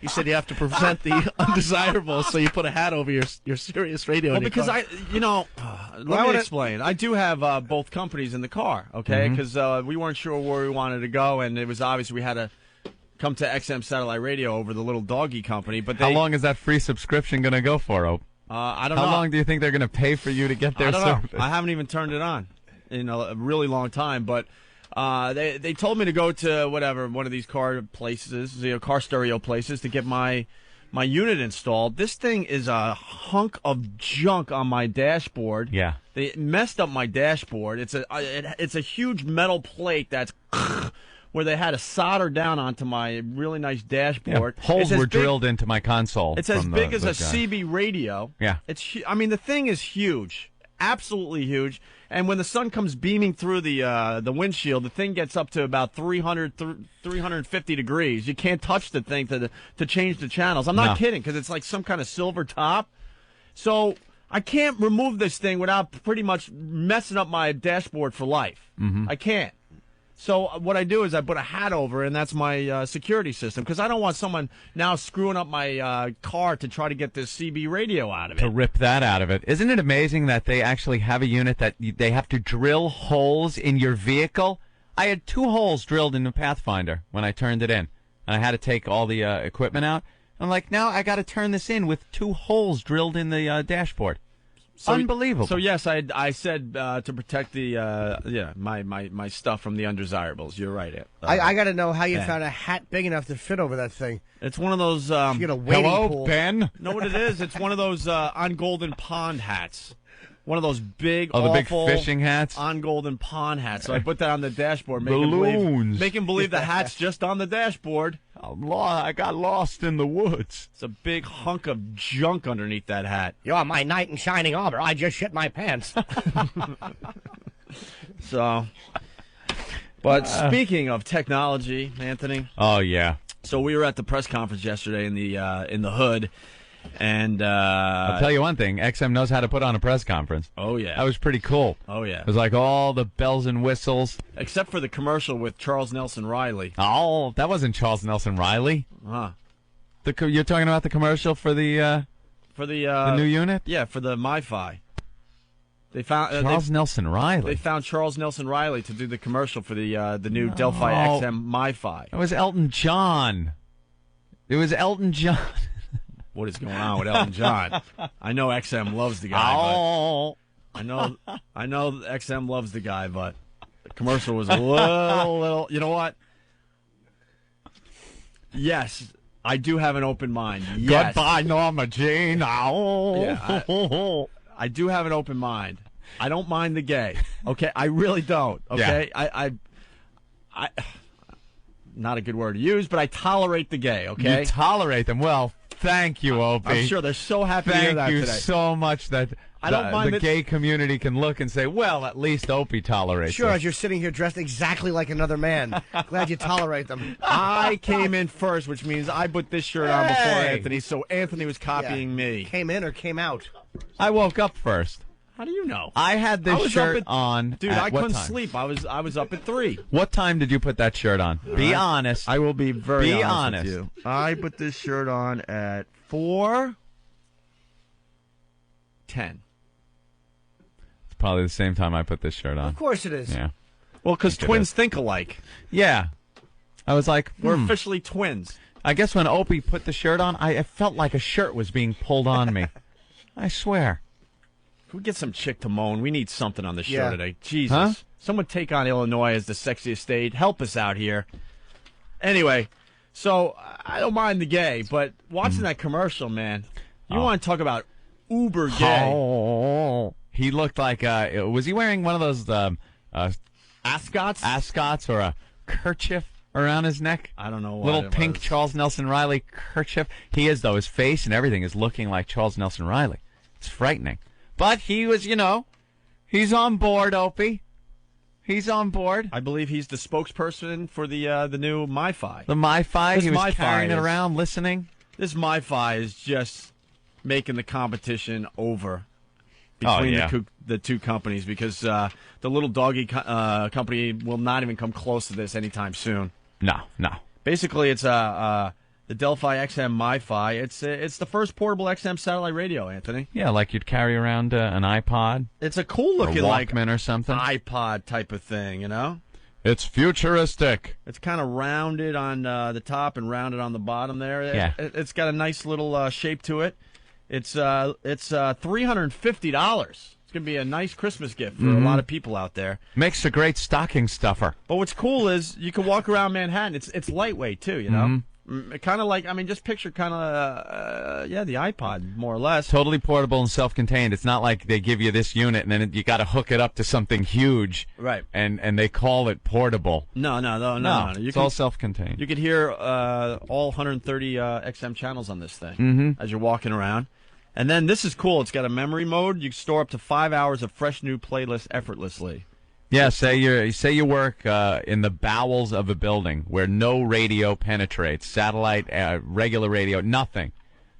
You could record this wonderful program you're hearing now, and then play the whole thing back. Yeah, so you can listen to us whenever you want. Yeah. You know, that's unbelievable. That's a great feature. Listen in the subway if you want. Or let's say you're taking a flight. Oh, there you go. Load up your favorite channels and your favorite shows, and you're good to go. This thing works in the car, in the home, and as you're walking around. Yeah. Unbelievable. Built-in wireless FM transmitter, too, Anthony. So Really? Yes. And it has a stock ticker. Yeah, you can get stock quotes, sports scores, and a clock. And a clock. They're pushing the clock feature, Opie. And it's going to be available in late November, so... Very exciting news from the company. Just in time for Christmas. They had Now I understand why the company hasn't paid any attention to us since we signed with XM Satellite Radio. They were busy with all this other stuff. Oh, they're in the laboratory. They're in the laboratory creating new devices and signing up Major League Baseball. So maybe we should have a little patience. Getting PowerPoint presentations together for their press conferences. Did you see that? Did you see when Hugh Pinero took the stage and everyone starts clapping? Didn't you feel like you were in a cult? I felt like I was in a cult. Sort of, yeah. Like, gets up there and it's like, and we're introducing, the MiFi, and they unveiled the two MiFis on stage. It was underneath some black material, and they unveil it for everybody. Da-da! Yeah. And they're playing the 2001 music, and you hear like the crowd's like, oh. And there's Hugh with his arms up, just like looking like the man, and everyone's clapping and looking lovingly, and I felt like I should drink some Kool-Aid and drop dead. It was amazing. What a moment. I quite frankly didn't notice all that, Anthony, because I had my Nikes on and I was underneath some purple material waiting for the UFO to come. I didn't notice any of that because I was too busy looking at the hot pieces of asses that were giving us our drinks yesterday afternoon. There were hot waitresses? hot girls there? The waitresses? Who are you talking about? The two blonde waitresses? I really never even noticed waitresses that were there. The two hottest chicks on the face of the earth. That were pretty much flirting with everyone and making everyone think that that they had a shot. With them. The girls that were working this place, there were two waitresses. They were wearing the shortest mini skirts, tiny, tight black mini skirts, right below their coochies. Ass cheek. It was like ass cheek level. Right. And then the tops they had were also tight, but the holes for their arms were kind of big, so you could see the side of breast showing right through. And they're walking around serving everybody, and no one could take their eyes off of these girls. They were distracted. Like Hugh was up there, and that's what everyone's there for. Hugh Pinero's talking about the MiFi. But everyone had their backs turned to Hugh. It was distracting. It really was. You're trying to listen to Hugh and watch and see what he's got to say and see what he's talking about and look at the MiFi and the PowerPoint presentation going on the screens. And no one's looking. Every time those girls passed by, everybody's eyes went off of Hugh and onto these girls. And the girls were just sauntering around like, would you like some water? They should have had the girls wearing the MiFis. See that? At least you would have seen them. Yeah. Because everyone was just gawking at these girls. Very leggy. They were wearing high heels. Very leggy. Very busty. Blonde girls. Walking around. You missed it, Jim. I know. Well, I went home and went to bed. I had to. We'll go to the press conference for one more place. My picture won't be taken. Oh, Jimmy, our picture wasn't taken. We were there just to support the company. I supported it from home. Hey, I hear things are good. We did a little video thing for New York One. We did? Which is the cable news channel here in New York. They did interview us. It's hysterical. I was telling the guy, wow, you got great placement because when the power goes out and your cable dies and then it comes back on, always goes to New York One. There you go. That's a plus. That brings in the viewers. Of course it will. Mm-hmm. All right. Where's Steve-O? He's here. He went to get himself a bagel. Oh, he's here? He's coming right back up, yeah. Went to get himself a bagel. What's he going to do with it? I don't know. Oh, eat it? Did he bring any hoas? He's just by himself. Really? Yeah. That's always beat. Oh, has he reached the point where he doesn't have a posse anymore? No, he's bigger than ever. I think it's the fact that it's early morning. His posse probably goes, He hasn't screw gone you. to bed yet. This is going to be great radio. Spoon from Jersey. My favorite Steve-O quote from the old days with you guys are, hey, you guys are cool. We've been here for like 2 hours and you haven't called the cops yet. And then he complained about the rest of the radio world tossing him bodily from their studios. All right, classic. There you go. Yeah, Steve-O. Well, we let Steve-O do his drugs. We don't care. We don't care. Give us good radio, you can do your drugs. There you go. We used to have people go into what we called Club Stinky and get stoned, but I think there was a little more going on than just a little pot smoking, to be quite honest with you. Just a little bit. I think that type of attitude and energy and whatever else he does, it's a little more than just smoking a little of the weed. That's what I think. Jim, you need a flu shot? No. You look a little sickly today. No, I'm just tired. I'm not sleeping well. The word peaked? Peaked? I don't feel sick at all. I'm just tired. You need a flu shot. No, I don't. You should get online with all these old people out there and get a flu shot. God, the panic, the tizzy people are in about these goddamn flu shots. You know what's hilarious about this flu shot thing, shortage? You got all these old people that are at risk for getting the flu. The high-risk people, Opie, the children and the elderly. And they're, what are they doing? They're standing out in the cold, because it's been unusually cold in the New York area anyway, Yeah. for hours upon hours hoping to get their flu shot. Yeah, getting Going sick. home empty-handed with the flu because they were stupid to stand outside in the cold. They're in a tizzy though about this, and the news channels are panicking people. I've never had a flu shot. Have you? Have you ever gotten one? I was going to get a flu shot this year. You were going to, and it would have been your first one. Yeah, but I got the flu the day before we debuted this radio show. So now I think I'm good. I don't think I'm going to get the flu this year, because I do get it every year. But it's not like Ebola. It's not like you're going to, liquefy your insides and they're going to come out of your mouth. You get the flu, or you don't get it. But if you get it, you take some days off of work. It's kind of nice. You lay in bed with your fever sack. You watch Nickelodeon. You watch a little Nickelodeon. You take your NyQuil. You reminisce about all the old TV shows you used to watch as a kid. You sit there with your rolled up tissues all over the bed, blowing your nose. Yeah, it's sort of like a little vacation. Of course you have a little fever and you're all snotty and maybe your head hurts a little, but you get the good NyQuil buzz. It's kind of... I think people forget about the enjoyment of getting sick sometimes. Sometimes it's kind of fun. What's wrong, Jimmy? Jesus. My sinuses are bugging me. It's funny you're talking about this. Eh. And so the intern was getting me, I asked for some sinus medication. Oh, no. Stop. Is that what is it? It's just some, like, the non-drowsy Yeah. Tylenol sinus. Tylenol extra strength. It's just regular Tylenol. It's what you take if you have your period. You wanted cold medicine, Yeah. and he got you something for a headache. Yeah. And they don't take refunds. So I now have, after this money I just gave, $1. That's in my fucking pocket. What happened? I went to the Dwayne Reed, and he wanted a Tylenol sinus product, so I got him a Tylenol. They didn't have a sinus product. In Dwayne Reed, they didn't have any cold medication? No, they had cold medication, just not the congestive thing. I think he's being combative. Yeah, I think so too, because the pharmacy wouldn't have anything for your sinuses. That Tylenol doesn't make cold medicine. Why don't you spill that hot coffee on him? No, he messed up my aspirin order. He got me Tylenol. No, I need something for my stomach. I can't. I'm stuffy. I don't have a headache. Yeah. Take this right here. Yeah, Here you go, Jimmy. We're gonna go down and fix this. No, I got Jimmy. money. I get money. I got. You sure? Yeah, thanks. I could fund your medication if you need it. You only had $1. No, that was after the second round of. All right. Thanks. All right, There we he got to go to the goes. phones. This guy wants to defend LARPing from yesterday's show. What's LARPing again? Live action role playing, Opie. This is people that usually play Dungeons and Dragons, where you sit in the basement with your little dice and a game board type thing and a dungeon master, and you role play. Well, LARPing is live action role playing. This is where you dress up like a knight, and you get together with your other friends that are dressed like various role-playing characters, and you have to slay a dragon or slay a big mighty knight. And instead of just doing it on a piece of paper with some dice, you do it live action. You make the swords. You hit people with swords. From what I hear, if you're casting spells, you throw different colored beanbags at your victim, and that represents your casting of the spells. I'm actually LARPing right now. Apparently, I'm dressed up like a guy who has a fucking headache and not a stuffed nose. Everyone is just so angry today. I love it. This guy, Tyler, that isn't even trying. And he knew I needed sinus medicine. You know what this is? That's passive aggressive.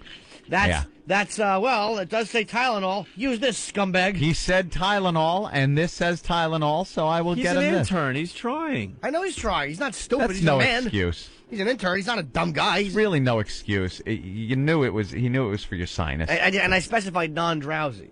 Right. I don't want to be tired during the Opie and Anthony program. Why won't they take the Tylenol back? Gee, I don't know. There's never been a history of anything Yeah, wrong right. with Tylenol. So yeah, you're probably right. They should take it back.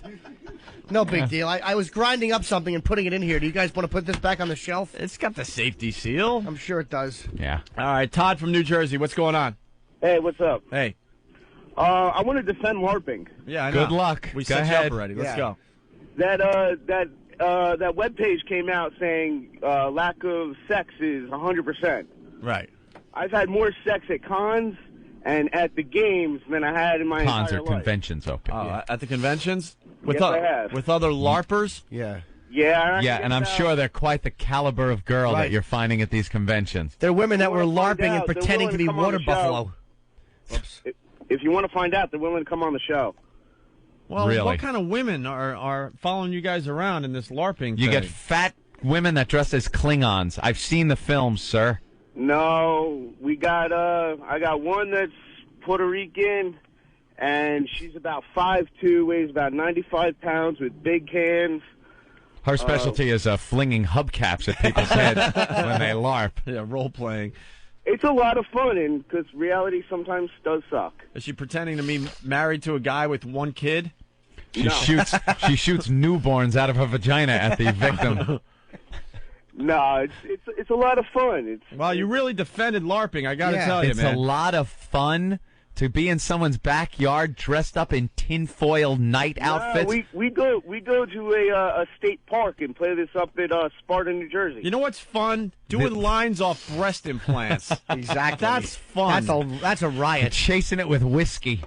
That's what you call fun. Why don't you guys all put on Nikes and go LARPing and pretending that Marshall Whiteapple is your boss, and you're all going to meet the mothership as you gas yourselves in a room. Marshall Whiteapple. Yeah, do you make your own stuff? Do you have a sword? What type of character are you? I'm a human knight. You're a human knight, so you don't have any magical powers? No, I do not. Todd, do you walk around as a knight at these conventions? Yes, I do. And girls want to talk to you and have sex with you? We've been on Bravo. We've been on, we just got posted in New York Times. New York Times came out last Friday. There was an article on us. We've been on MTV plots. So every weekend you go to another convention somewhere in the country? Not every weekend. Last one we did was down in Sea Caucus. We did a role-playing convention.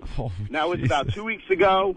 This March we're going back up to Sea Caucus. There's a convention up there. You know, I all of a sudden completely agree with the guy and see his point, because it doesn't matter what you do in this world. Doesn't matter how freakish, stupid, geeky, whatever it is you're into. There are a collection of people that will be right there with you, guys and girls, their own little community, and there will be sex that will happen between them, and they're having a good time talking about this stuff with each other. Doesn't matter what you do. He's right. He's right, Opie. Fine. LARPers get as much pussy as everyone else. All right. Bang away there, Todd. Thank you. Okay. Todd, do you have a little night hat that you wear at home? No, I do not. I only wear it on the field. Hey, how do you know if you're hitting somebody? Sorry, Jim. Did I step on you? No, I was sucking boogers back.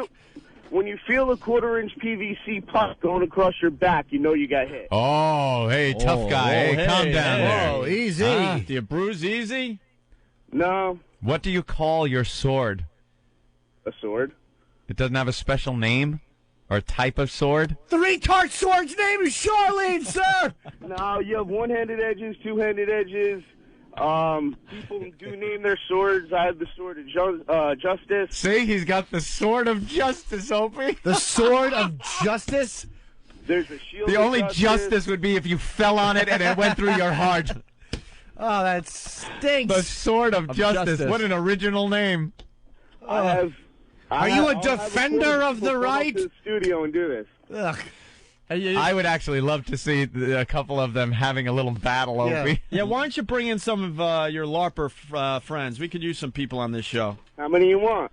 Well, bring the hottest chick. Yeah, bring the hottest girl LARPer you have. 17-year-old?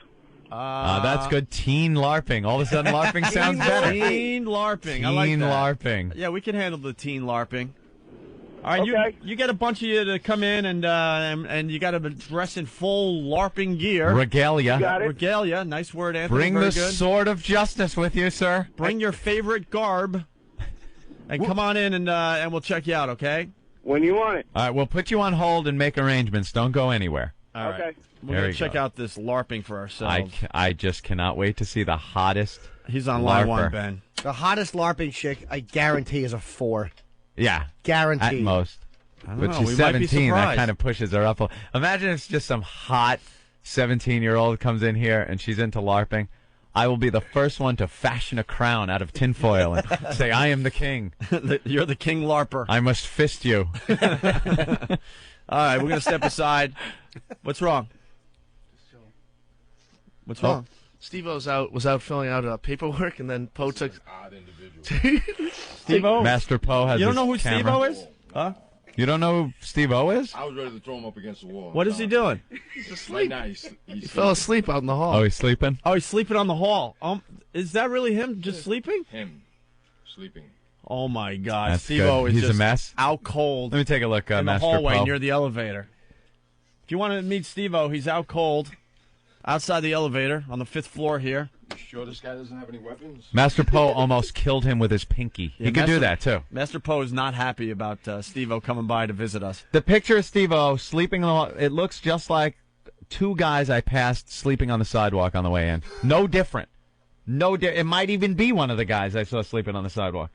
Is he really sleeping? He's asleep. I thought he was going downstairs for a bagel. He did that, and he came up and he went to sleep. Oh, should we just have him sleep out there? Actually, wait a second. He was We could mic him. We got to get that picture online. That is a genuine go ahead, passed out Master Poe. Steve-O. Master Poe, yes. He was filling out paperwork, and it took him about 10 minutes to do this. Yeah. Okay? We have to redo the paperwork because it looks like Cleon language. Really? All right? It's horrible. No good. He's all, yeah. Master he's a Poe mess. does not like Steve-O, I can tell. How's his brain waves? He's a very famous Doesn't have guy, any. though. That's good. This could be his last appearance on a radio show. You never know. He's had enough of Steve-O's bunk. Yeah, he's had it. All right, why don't we take a break and we'll get Steve-O If in Steve-O's here. not busy, though, maybe I can send him out for some sinus medication. All right, Come back with a kilo of cocaine. That's what he'll do. All right. It was Whip 'em Out Wednesday, so I flashed some guy on the Long Island Expressway. He was involved in a 7-car pileup. There was blood and carnage everywhere. But my tits looked great. Please, wow responsibly. A public service announcement of the Opie and Anthony Show. I was listening to some rap music this afternoon. Not that I had a choice. It was coming out of a Jeep 4 miles away. Yeah, could you turn that crap up? I still have one eyeball left in the socket. It's good music. It has a message. Kill Whitey! And white people are dancing to it. I love this song. It mentions my name twice. I like rap, man. I don't care when they mess with the turntable. Sounds like a fat chick walking in corduroys.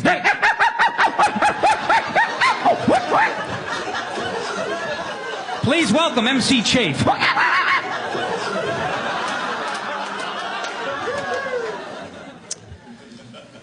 Remember, they call scratching an art form. Remember the old days? You're at a party, you bumped into the turntable, you're an asshole. Now you're a musical genius. Is he drunk? No, he's cutting an album.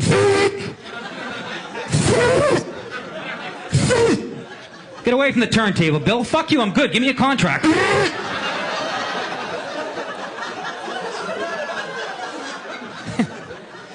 Now rappers are shooting each other, huh? Finally.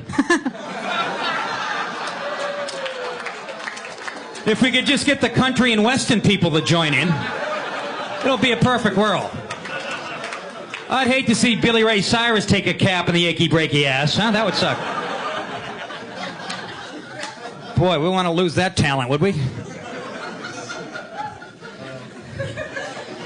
Rappers are shooting each other. It's getting crazy over music, man. Remember the old days of shooting? Cops used to look through mug photos. Now they look through the R&B section at Tower Records.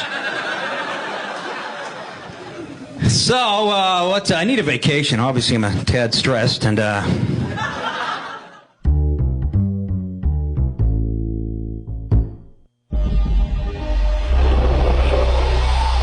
You're driving. This is your daily commute. You tune in your XM radio. You pay little attention, if any, to the road. You're approaching the Chesapeake Bay Bridge. Suddenly, for no apparent reason, you pull the wheel strongly to the right. Your car is pole vaulted into the air. Gravity takes a hold and you head to the water. The impact is like concrete. Then you slowly submerge. Feeling the cold presence of wetness, oxygen is slowly purged from your vehicle. And for a moment you think to yourself, man, my XM radio sounds so good. Man.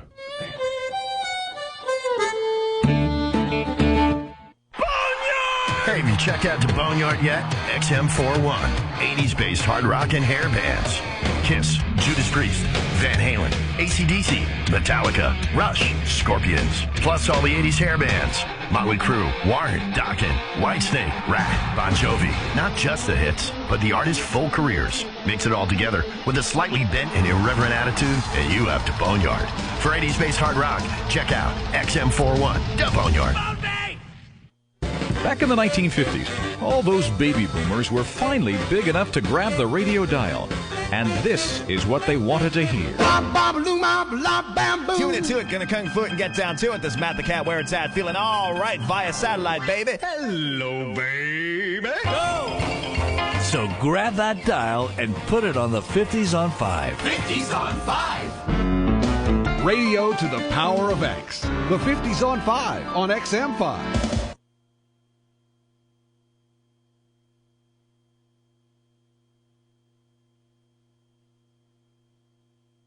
Prepare to be wowed. What knockers? Whip 'em out Wednesday. Okay, fine. Wow.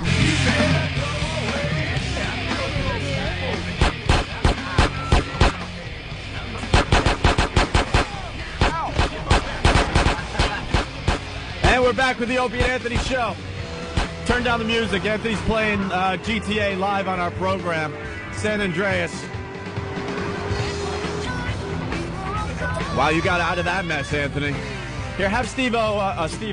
Actually, Steve-O's still passed down the hall, but I think we just woke him up. Get somebody in here to play Grand Theft Auto while we talk and get this show on the road here. Oh, the cop almost got me out of the car. Get the hell out of there, Anthony. Oh, I just ran over 2 cops. He's back on the road. He's rocking, knocking over the telephone poles. There's the cop.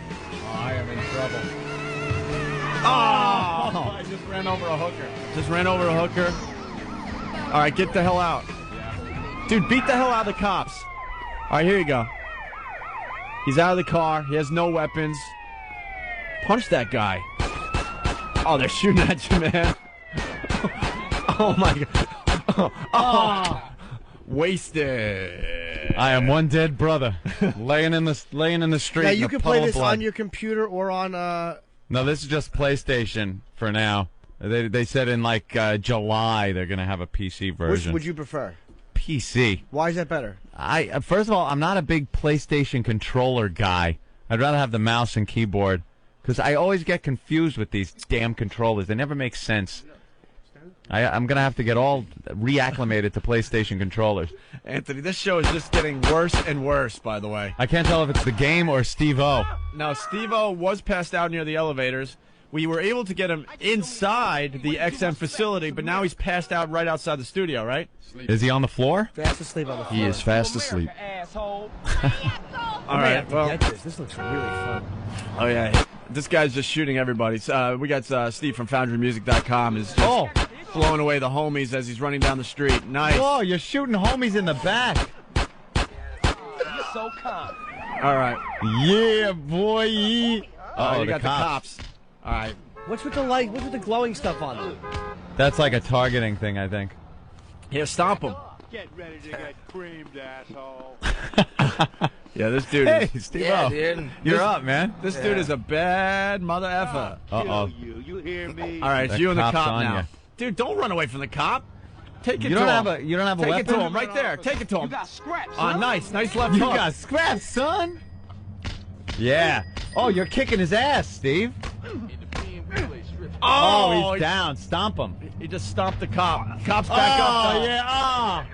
Is this what you guys call radio? Yeah, we play video games. I'm not even in this video game, man. This is total bull.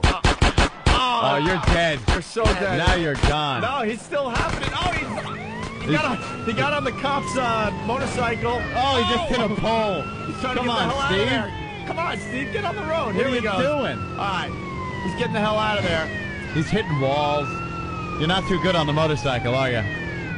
So far, he's outrunning the cop, though. How many? He's got two stars. The out cops of are after 6. him. So the cops are kind of after him. God, you guys really have mellowed out since I saw you last. Yeah. You have no idea. This is what we do. We just watch video games and do the play-by-play. We do play-by-play of video games. That's what the show's all about. What about these video games I'm in, man? Why don't you play my video games? Yeah, which ones you got? I'm in Tony Hawk Underground 2. Right. ESPN NFL 2005. Yeah, but do you get to kill anyone during the Tony Hawk game? There's no crowbars over the head. Get to kill you? I know the skateboarding video games are kind of like, I need more blood. I shouldn't say it, but I don't play any video games. I need more bloodshed. Your life is a video game. What the hell do you need video games for? Yeah. You're a live-action game. All right, the homie's off the bike. As soon as he gets killed, then we'll say hi to Steve-O. Man, he's taking the cops out still. Oh, you're he's done. got a nightstick. Oh, you're so done. Nightstick against the gun. Oh, the cop's taking you out. Oh, he knocks that cop out. I don't think this game is going to do anything for racial harmony. No, not at all. All the cops are white, and all the bad guys are black guys. What's the name of this game? Accurate? All right, the homie stole the cop car. Jesus. Now there's 3 stars. Oh, you're up to 3. Steve from FoundryMusic.com. He's not going to get out of this one. Not at all, man. All right, he's tooling down the road in the cop car. Oh, head on with another cop. His car's smoking. It's looking really grim. He just ran over a cop. They got the helicopter cops out now. You are so done. Oh, they got him in a corner. His car's on fire. Get out! Get out! Get out of the vehicle! All right, the homie's running around. Oh, nice. He got out of it. I think he killed blew about up. 5 cops when the car exploded. All right, he's running Oh, back. you got a shotgun? Oh, you're so done. They got the helicopters in the sky. You got a shotgun, though. That's pretty good. Oh, it's wasted. You're dead. So far, so good. I'm digging the new GTA. He was doing pretty good. Very good, Steve. Hey, Steve-O, what's up, buddy? Chilling, man. How you guys doing? Great. We're rocking here on XM Satellite Radio. Yeah, I think this is my first time ever on satellite radio. So I'm really? completely ignorant. Yeah, do we have no commercials whatsoever? You could do whatever you want. You could. Oh, yeah, really. Yeah, you got no limits. Know what you should do? You should get the cursing out of the way first, because the first show we're allowed to say shit and fuck. Yeah, you just you just curse, get that out of the way, and then we do the fun stuff. Isn't that amazing? 'Cause I was gonna say it's not like when I used to visit you guys that I had a lot of limits. Yeah, I know. You really didn't have any limits then anyway, so it's pretty much the same. Speaking of which, anybody got any grass? No one's got any pot. Where's your peeps? Yeah, what happened, man? Dude, I don't know, man. I flew from Los Angeles and I stepped off an airplane like an hour ago. Really? Yeah, I was looking for someone like holding a sign that said Steve-O or something, but knowing my crackpot management, it's just nothing. Usually, I remember when you came in on the other show, though, you had a lot of people with you. Yeah. They're like videotaping stuff, and then you had D with you. Yeah. How's D? D fell off the face of the planet, dude. We haven't heard from her. Really? All right, you moved on from D. But I made it. I made it through a physical months after. Oh, you did? Yeah, a real point of concern. You didn't have the HIV? Yeah, no, like that was the one I got away with. With everything he does, that's the thing he's worried about. Yeah, getting the HIV. But you're all clean? You checked out clean? Yeah. I cleared for life insurance. In a really shady move when my lawyer took life insurance out on me. Oh! What a smart move, man. The lawyer's thinking ahead. That's a sure thing, just waiting to come in. Absolutely. That's better than playing the stock market. They came up with a $3 million policy on my life. You know what the premiums must be on insurance for Steve-O? Yeah, but I don't know, like they brought me in for some special meeting and sat down with like a insurance consultant and we filled out all the paperwork accurately, but Are there things that they can say you can't do now? We called me a performer, and I performed physical comedy. Oh, is that what they call it? Yeah, we didn't lie, but physical comedy. Yeah. Swimming in a river with fucking bears, with trout on you. Man, this is gonna be weird to just swear. I'm like programmed not to swear on the radio. I know. It's Shit. gonna be great when you go on regular radio now and you're cursing all the time. You know? No way, what happened? This desensitizes everybody. Why do you have shit and fuck on you? That's not. I do, yeah. I see the new tattoos. They're Yeah. Oh my god, I got a bunch of. Oh yeah, those are tats. Those are tats? Yeah, they're like prison tattoos, man. They're on his knuckles. One says shit, one says fuck. Oh, I got a big dick on my arm. Wait, let me see that shit. You got a tattoo of a big dick on your arm. He's got a What the hell? leaky penis on his bicep. Yeah. Why, Steve-O? Why? I don't know, man. That's hilarious, man. I decided to. Let me see the famous one from the Jackass movie. Oh yeah. What do you Yeah, he's got the. There's portrait that on the one, back. the portrait, but I want to see the one, the happy face that you got in the Hummer. Yeah, there's the Hummer I'm tattoo. chilling. I got shit fuck on my knuckles.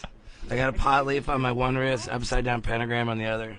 I just carved an upside down cross into my That shoulder. shit fuck on your knuckles pretty much guarantees you'll be doing what you're doing now for the rest of your life. There's no other career choices you can make. Yeah. There's no branching off to maybe the executive sector of IBM or Yeah, something. but when I become a parent. Yeah, what are you gonna do there? Well, no, I'm gonna take the T and change it into a P. Which Ship? I can do. Ship and then Truck? the U turns into an O and says so ship book. Ship book. Yeah, to promote nautical literature. At least he's thinking how to get rid of it. My uncle's a gay sailor in the Navy, so Ship book. I like it. That's thinking. Dude, I don't think my uncle's really gay. He's the real deal, though, man. Who puts a leaky penis tattoo on their Yeah, what was bicep? that about? Yeah, you didn't just decide to do that. That had to be a bet gone wrong or something. Nah, I was in this relationship. I was in a relationship with a girl that I was really trying to make work, and it wasn't Really? gonna work. So I tattooed myself in every way I could think Wait, of. that was done out of like being pissed Yeah, off? I was like, yeah. You were I- mad I- at yourself, so I you wasn't figured. mad at myself. I was trying to get out of this young girl's life before I ruined it. Oh man! Yeah, a real- How old was she, A Steve? real sweetheart. Well, she's almost 21. That's the ultimate father nightmare: is Yeah. bringing Steve-O home. You're 21 years old, Daddy. Here's my new boyfriend. Yeah, actually, nice dick tattoo. Yeah, I got a new girlfriend now, and I just went to go visit her mom in Denmark, and her mom just loves my tattoos. Really? Yeah. They love the shit and the fuck, huh? Yeah, Right totally. on. And of course, in that, there's no father in that family, right? He left many years ago after he did the old touch and run, did he? I'm not sure what the circumstances are, but it's a great family, and Yeah. my girlfriend's very wonderful. She's a big time famous model. Oh, really? Yeah. That's pretty cool. He's getting Yeah. the poo-ha, man. Really famous? Yeah, let's brag about my girlfriend. Well, who is she? Yeah, Can we see pictures of her? Yeah, you guys, instead of playing damn video games, you should Google her. Her name's Mae Anderson. Oh. Anderson with a E-N. I at the will end. definitely Google her. Anderson Yeah. with an E-N. Yeah, she's a Victoria's Secret model, Sports Illustrated swimsuit edition, I spokesmodel gotta for see. Wonder Bra. I gotta see now. Yeah, bring You've- her up, dude. Because You've got me intrigued. there's a lot of people that think I'm a little bit fruity. You know, some of the things you do, man. Yeah, but maybe when you're watching the show, but we've hung with you many times. You're far from that. On Wild Boys, some of the stuff you do, hottest chicks around. Some of the stuff you do with Chris is but not only hysterically funny, but so gay. Yeah. Like, it's not even, some of the stuff you do even isn't even like, wow, that's funny that two heterosexual guys are doing something so gay. It's like, you have to be gay to do that. It's like so incredibly gay. I mean, the way we see it, we act so gay that, I mean, it's obvious that we're straight. You know? Oh, Like, yeah. It's just so over the top. You couldn't be that gay and be gay. Yeah. So what's taking so long, man? My girl's all over the internet. Holy man, dude, you might be going out with the hottest girl in the world. Yeah, dude. Wow. Come on. What are you, insane? Thank God she's not If you want to play along at home, just Google May Anderson, E-N at the end, and look what Steve-O is banging. Oh, my goodness. You see this, Jim? She really is unbelievable. How tall is she? She's taller than you, though, right? That's always a little weird, no? I think, I don't know, I'm 5'11" and 3/4, and she might have me by a 1/4 inch or so. Wow. But then the heels really ruin it for me. Yeah. Oh, my God. Just Google her name, and you get like a bunch of pictures of her. Yeah, May Anderson. How did you hook up with her? I don't know. Johnny Knoxville introduced me to her. Ah, he was done with her, and then Hollywood Johnny Knoxville. You know what I think? Like, I don't know. I guess like once she figured out that I'm not exactly the way I portray myself on TV, I think. You know? You're not? You mean you're not gay? Guy comes in and fell asleep in the hallway. I don't want to say that like I portrayed like a false image. No. But you know, I don't know. I don't know how the hell I got her. Yeah. I'm not gonna lie. Man, you must. Yeah, there's my girl. You must really work hard at keeping this girl, right? Oh, dude. Like, you just know one fuck up and it's over, Johnny. She is gone. You're calling her every 10 minutes, making sure she's with no one else. Yeah, God, I hate to admit it, but yeah, I'm on the phone with her all day. I know how guys do people just wince when you walk by arm in arm? Do they just get angry? Yeah, a lot of the time. Yeah. Oh my God! You look at that and go like, and it's live, and he just goes into bed with her. Wow. This interview's off to a great start. That is amazing. You've definitely upgraded since the last time we saw you. Although Dee was quite fine in her own right. Yeah, but she was completely insane. Well, so what has 9 arms and totally sucks? What? Def Leppard. Yeah. That would even be funnier if it was 1996. I think that would have been pretty hot in '86. You know, true. He's doing great radio considering he was just passed out 2 minutes ago. I know. He snaps right to it. I know. You were sleeping near the elevator. That was good. You were out cold, bro. I know, man. When was the last time you went to bed? I slept a little bit on the airplane. That's it. And I had a middle seat. You know, middle seat on JetBlue. But I took enough Xanax, I didn't care. Do the people recognize you that are sitting next to you? Yeah, you know, it's kind of funny. A lot of people are like, "Oh, what are you doing way back here in Coach?" You know, like in the middle. It's like, hey, we're doing a plane crash gag today, and just scare the crap out of everyone on the plane. I joined the Al Qaeda. Yeah, it's gonna be great. It's a goof for MTV. Yeah, I love Wild Boys. The show's hysterical. Hey, thank you, man. Thank you. And they send you, like, I'm amazed at the place they send you because I didn't think MTV had any money. How do they even send you to those places? I mean, I guess like that's Africa, probably why they don't pay me that much. Australia. You Yeah, gotta we've been get all all over, kinds of shots and everything, right? Yeah, I'm 3 shots away from being vaccinated from rabies for life. Really? Yeah, so I can get attacked by any animal I want. That is cool. They do. I don't know. What do you must get like a mean case of the runs though and stuff because Time to time, but that's mostly from the drugs and the booze. not the food or the water. You know, I make a point of drinking tap water on every continent. You do. You just drink the water that's coming out of whatever. Yeah, you know, I firmly believe it doesn't kill you; it makes you stronger. And yeah, gets your resistance up. Every new country I go to, like I like to drink the tap water, and I think that I'm a really healthier person for it. You probably are, man. You know, if you drink purified water all day, every day, dude, then any little thing's gonna get you. It's like living in an incubator. As soon as you get out of there, you're done. And you're getting bitten. What's like the scariest thing you've been bitten by on this show? Oh my God! Haitian. Haitian.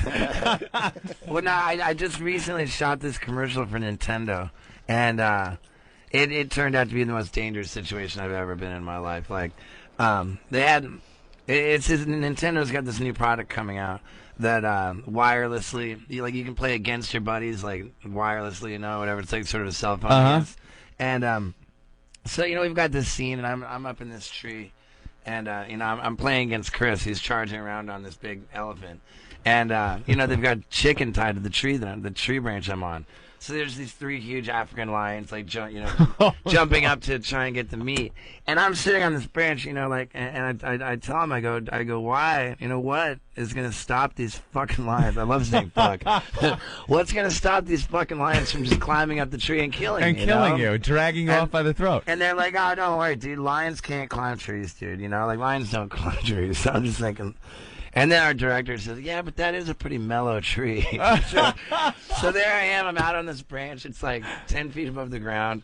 Take one, they should drop the slate, and then the lion bolts straight up the goddamn tree, dude. Like, complete pandemonium. It comes out and just, like, pins me down to this branch. Like, get out of here. I can show you on my computer, man. Like, I have this contraband that I'm not supposed to have. Like, this footage of the... I definitely want to see that, yeah. Yeah, we're going on... And we're going to play the clip on Jay Leno, too, this coming November 5th. Do you realize... 'cause when I watch the show, and I know a lot of people think this, when I watch it, do you realize people are watching this going... One of these guys, if not both, are going to die I know, and then doing this show. We're going to cross out the Z and continue on as Wild Boy. Because it's really dangerous. I mean, it's not even a set-up thing. It's not like the old Wild Kingdom where Marlon Perkins would be in a blind somewhere, and they'd show this footage from miles away. And which is another thing I think is hysterical. You look at old nature shows, and you realize what it's evolved into is this guy and Chris going out and almost getting killed by these animals. Yeah. Have you turned anything down? Yeah, there's been some things, yeah. Absolutely. I mean, and overall, Jackass, we were putting ourselves at risk of bumps and bruises, and it's just straight up. But shit this that is can kill putting you yourself now. at risk. That gonna these things can kill you. Yeah. When you guys went in the water with the bear, and that big that was really sketchy. That was really kind of scary.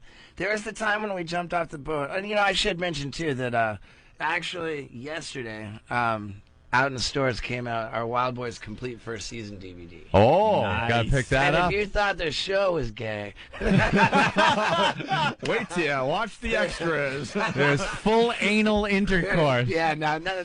Oh my God! And how about a moment of silence for Chris Pontius? We just had his bachelor party. He's getting married. He's getting married. Yeah, he's getting married this Friday. To Steve-O. You know what? In San Francisco.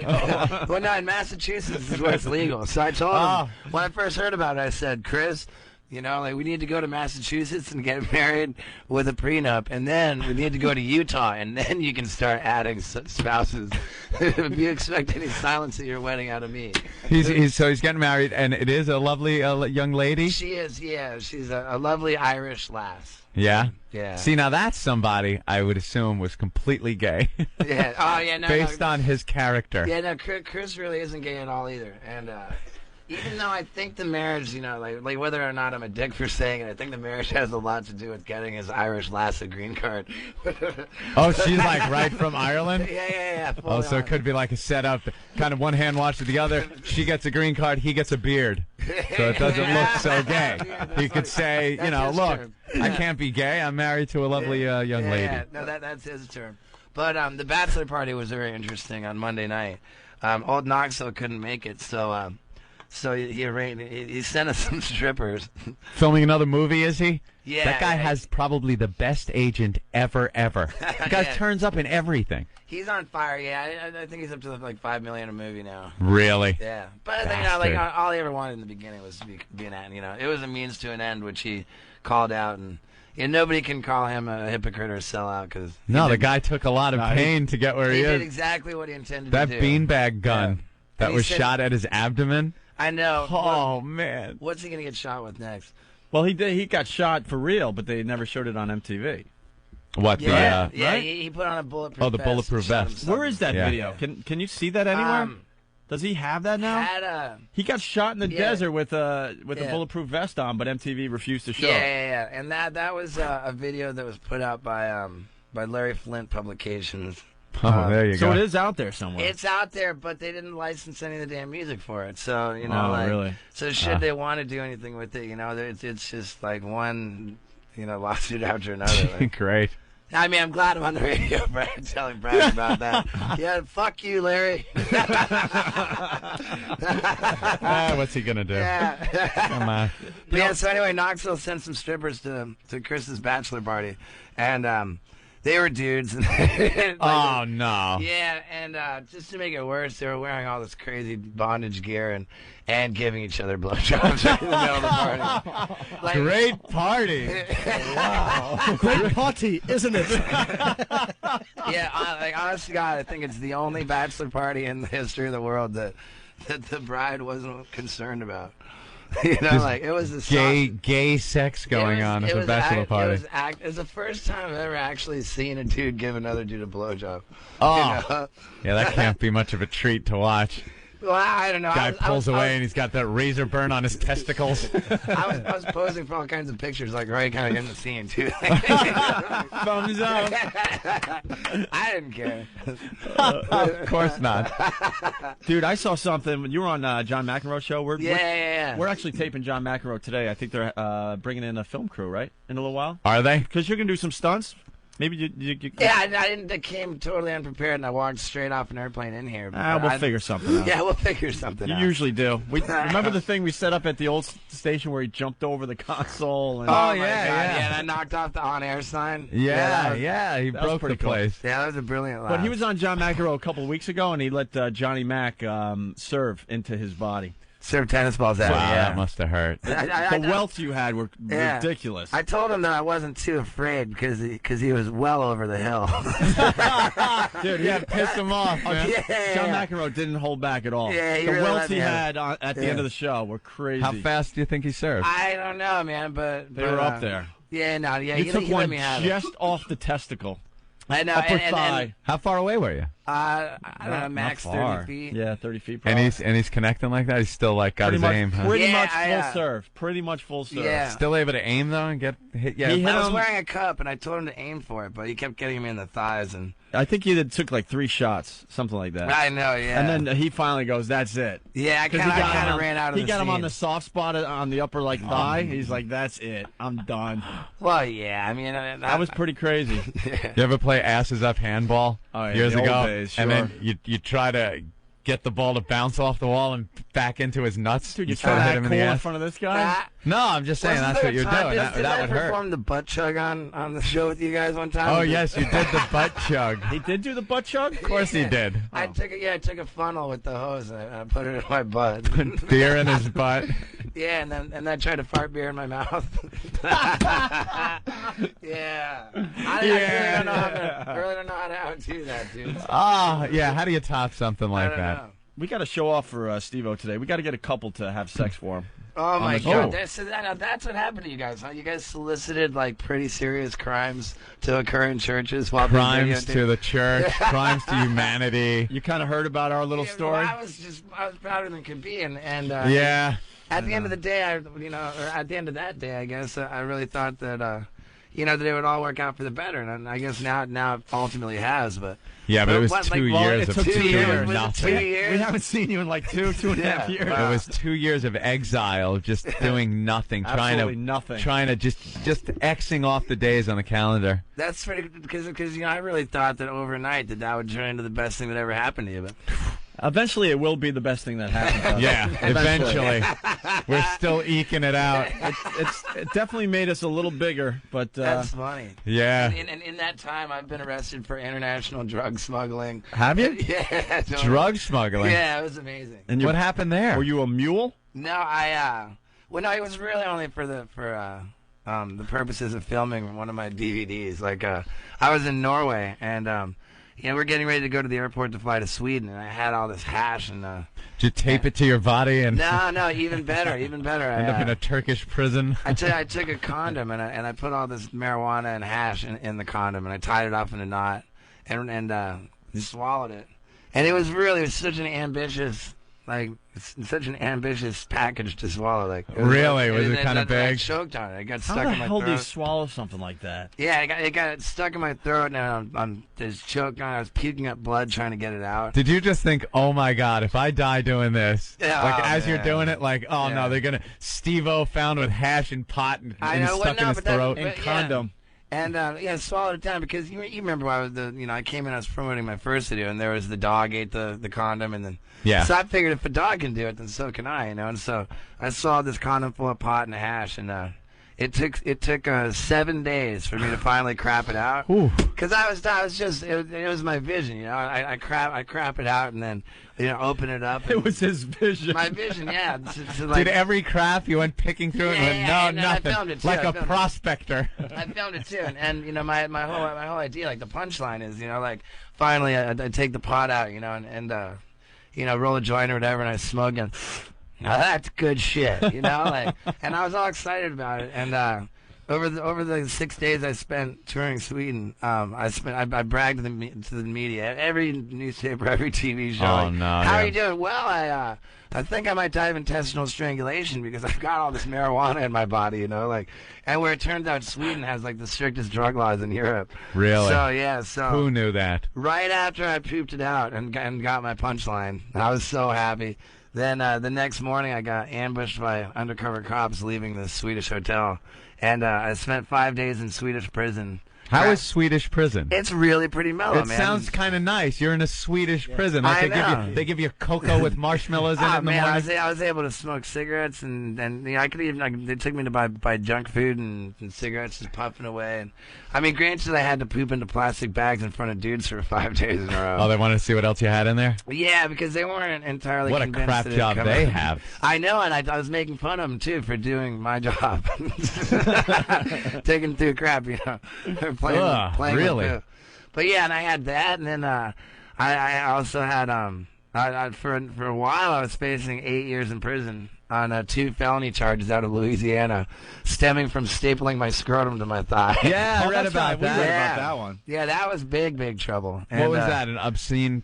Yeah, it was another case of obscenity, which Yeah. I mean, I'll go ahead and call myself a celebrity, and that's so funny. But like, the truth is, no celebrities have ever been convicted of obscenity. Like, there's, No, like Jim doesn't Morrison, Larry Flint, Marilyn Manson, Two Lenny Live Bruce? Crew, Lenny Bruce. Yeah, the list just goes on and on, So yeah, I'm really proud. Like, I feel like stapling my balls to my leg really let me join this group of American heroes. What, you were in a club? Or Yeah, I was in a club, yeah, and so the people in the club knew what they were yeah, it was getting an audience. when, like, you walked into a restaurant in front of a family I and know. started doing it. And there was an isolated incident that had nothing to do with me, with a bouncer's injuring an audience member, which kind of brought all the attention to it. So they threw the book at me for obscenity. And Is this your mugshot? yeah, check out how bummed I am. Oh man, so you I look was in so bummed. much trouble, dude. I don't care. Yeah, we got the arrest report here. Anybody can make fun of me. As much Jackass star Steve-O, a.k.a. Stephen Glover, was arrested in August 2002. That was when we got screwed over. Oh, look at that. Yeah. What day was it, man? Do you know offhand? I was arrested. I think it was like August 1st or something. Oh, okay. We destroyed our lives on August 16th. If you're playing along at home. Yeah. Actually, the 15th. I had I was really in a lot of trouble, and ultimately the courts, I guess the judge reviewed the tape of my performance, and it came down. It was the court decision that stapling your balls to your leg is an act of art, and it's There you protected. go. So yeah, so. Anything is an act of art and is protected if you do it. That's amazing. I know. Like, I'm glad the state of Louisiana really considers me to be this artist. Louisiana.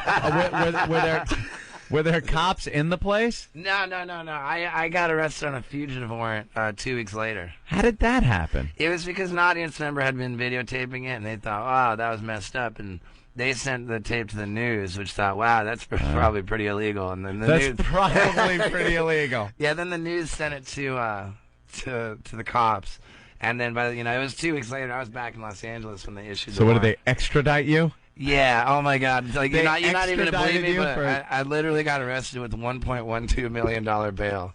Are you kidding me? Now, because the state of Louisiana, and it was a case of the district attorney was running for district judge, I guess, and it was all like. How do they justify? Because they're saying I was a flight risk because I was no longer in the state. So there was this principle to second-degree battery charge for what the bouncers did, and they gave me a principle to that, like I was somehow an accessory to that. And with that charge came a $120,000 bail. And then separately, just for the one stapled through my ball bag, I got a full $1 million. The $1 million staple. Yeah. $1 million bail. They don't give that to some people that kill people. I know. I don't think the Robert Blake. Yeah. I think he only had $1 million. And I didn't, I had no way of posting that kind of bail. Can't post that kind of bond. So I was sitting on Robert Downey Jr. block in LA County Jail for 5 days. 5 days you had to sit there because they had $1 million bond. Yeah, and we had to wait to get me in front of a judge to have a bail reduction hearing to say, look, this guy's not a flight risk. He can't hide anywhere. Yeah, Can't hide, yeah. So he's got a penis tattoo on his arm, for God's sake. How are you gonna miss this guy? Yeah, so we got that's it not on. the type of tattoo you want if you're in the joint. You might want to cover that up if you're gonna be in the joint. Yeah. You want a matching one in your mouth, son? Yeah, sure. But yeah, we got it down. We got it knocked down to $150,000. Man. And my accountant put that should have just been released on his own recognizance. What justifies any bail when all you've done is put a staple through your sack? I know. God damn. And I'm not sure if I can get girls pregnant after all the staples that have been through my ball sack. Oh. But I can damn well fuck them. Good. You don't want to ruin that girl's body with a baby. Yeah, exactly. Jeez. Hey, what's up with this new DVD? I'm so proud of it, man. It's called Steve-O the Early Years. Oh. And it's how dangerous and irresponsible behavior can lead to fame and fortune. Yeah. There you go, kids. You're teaching them. It's basically a how-to video, like how to take a video camera and like piss a lot of people off. And I mean, I don't know. I like to describe it as a Too Hot for TV A&E biography about the rise to shame. So far, the rise of Steve-O. What's the craziest thing on here? I don't know, man. There's a lot of early I footage. mean, you jumping off the roofs, that's pretty crazy. Yeah, I mean, it's... The fire stuff you did was unbelievable. It's loaded with stunts, man. Nice. And, like a lot of people just ask me so much. They'll say, oh, how'd you get into all this? Like how'd you get your start? And so finally I just put together a damn video that tells the story. There's the start. And it's like, to be honest, like... I mean, it's a change of pace from my other videos, which are just kind of nonstop mayhem. But can you get this in stores? Yeah, absolutely, man. It's only $9.99 at Best Buy. $9.99 for the Steve-O DVD. I don't know what it is, man. It's really pissing me off, but DVD prices are going way down. Yeah, when you finally start putting them out, right? Yeah, and what's up with this satellite radio business? No commercials there. Does that mean like where's? Oh yeah, we could just hang. We could hang, curse, do whatever. Yeah. No, we could take a break so we can regroup because we want you to do some stuff today. Yeah, I want to smoke a cigarette. Like we're allowed to do that, right? If we're allowed to say fuck, I think you can smoke a cigarette. Yeah, why not? Unless there's a halon system in here that'll go off. Oh, Nah, we'll be fine. No, that's just a water thing. If that sprinkler goes off, I will laugh myself silly. I will laugh my balls off. I don't think they have halon in here. They got I smoke a lot. I recently actually, I'm so proud of all these arrests I've had since I saw you last. Well, what about the rest of your partner there, Chris? Oh yeah, that was. They just handed this to me as well. He was brilliant. The hell are you guys getting arrested? He was found completely butt naked, passed out on the roof of a parked SUV on 10th Street in South Beach. Great. In Miami. And what led up to that? A lot of drinking? He says that somebody drugged him, but I'm telling you it was him and me. Somebody drugged him. Yeah, he did. He drugged himself, and then he yelled and screamed at the cops, and then they pepper sprayed him. Oh, pepper spray. Yeah, no, he did not cooperate whatsoever. He actually threatened to His quote is, I'm going to kick your posterior. Yeah, totally. That was in the... He just didn't feel like saying ass? Did he laugh at the pepper spray, considering all the other stuff that he's done? Yeah, no, and pepper spray is nothing to laugh at, man. No, huh? Have you ever been pepper sprayed? I did a stunt called Tabasco Eye Drops, which oh my God. Yeah. I had a really hard time with that one. Well, we seen you snort the wasabi, Yeah. right? I'd rather snort wasabi before Tabasco eye drops again. One of the funniest parts of Jackass the movie is the electrodes.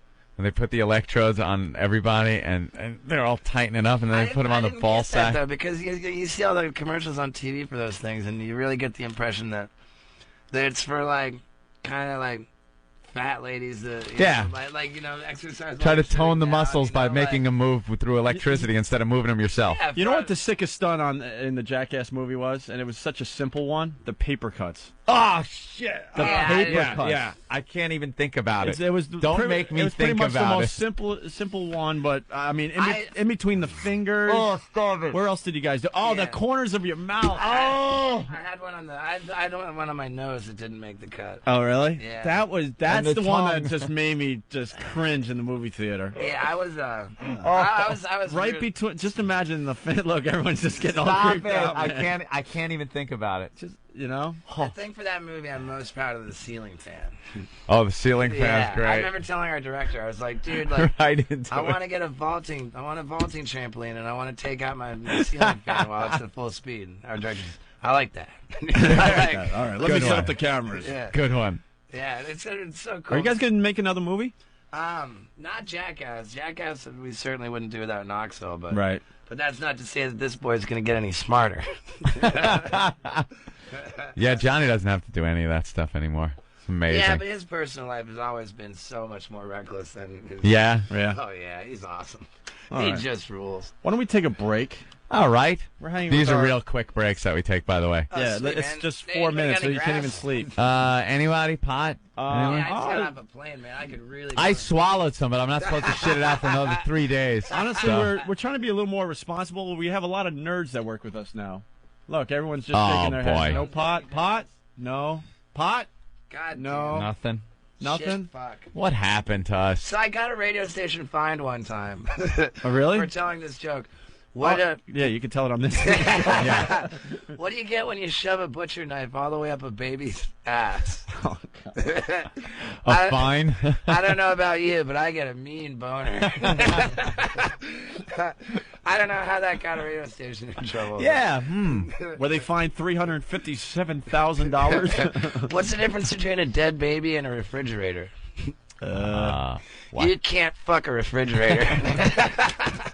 Yeah, I'm loving this radio station. Yeah, right. You guys are so much better now. All right, let's take a break. We're hanging with our old pal Steve. You got to do one stunt today, Okay, something. I will. We'll I'll figure tell you- something out. Well, yeah, we'll think about it during the break. All right, cool. Man, I didn't tell you about when I got arrested on the airplane for chain smoking. We'll do that next. On the airplane? Yeah, I haven't been able to smoke on a plane in years. I'm not gonna reveal the name of the airline I'm banned from. JetBlue. I know you took JetBlue, so. Yeah. Oh my God. Now we'll figure something out. All right. Sweet. So I was in the grocery store, and there was this stock boy stacking melons. So I figured, hey, I'll show him some real melons. Well, when I flashed him, he lost his balance, and the entire stack of melons came crashing down on him. He was suffocated under 2 tons of melons, but my melons are still juicy and perky. Please, wow responsibly. A public service announcement of the Opie and Anthony Show. I had an uncle that went crazy. Crazy, man. Everybody's got a crazy uncle. He's usually your favorite uncle when you're a kid, too. You don't realize he's crazy till you're about 15. Like, no wonder Bobby was so much fun. He's out of his fucking mind. My Uncle Bobby lost his mind. You know what people do when they lose their mind? Start repeating shit that don't mean nothing. Every time you ask Bobby a question, he answered the same way. Bobby, what time is it? If you want to feel funky, feel free. And please don't spread that funk on me. What did that mean? I'll never know.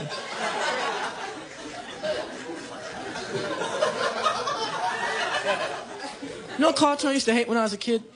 Fat Albert and the Cosby Kids. It's like the most racist, most degrading cartoon in the history of television. Actually had a guy walking around with a damn hat pulled over his head. And another guy going, we will go over to the store.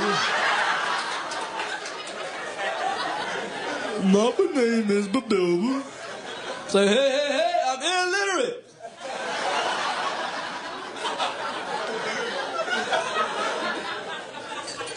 Ignorant.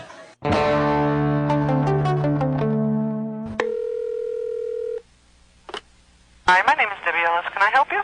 Yes, I'm looking to fill a permanent position. Certainly. Now, what kind of position are you looking to fill? I'm looking to fill doggy style is the position. What is that? Doggy style. I beg your pardon? Doggy style. Which means? Which means, you know, in the rear. Log on. Listen up. XM introduces its premium online music service. XM Radio Online. Enjoy all of XM's 100% commercial-free music channels. The Bob Edwards Show and exclusive comedy and kids programming. And for a limited time, Opie and Anthony. XM Radio Online. Add this service to your existing account for only an additional $3.99 a month. Sign up for your 3-day trial. Go to listen.xmradio.com. Ladies and gentlemen, prepare yourself for a journey in sound. It's the story of pop music in America. You know it's going to be swinging. Coming up on Sunday is segment number 6, The Mutual Admiration Society, as Quincy extends his relationship with Michael Jackson for 2 more historic albums Sunday, 7 p.m. East and 4 in the West on XM Live, Channel 200 and Sweet 62. It's the O&A virus. XM 202. XM News, talk, sports, and information. It's everything all the time.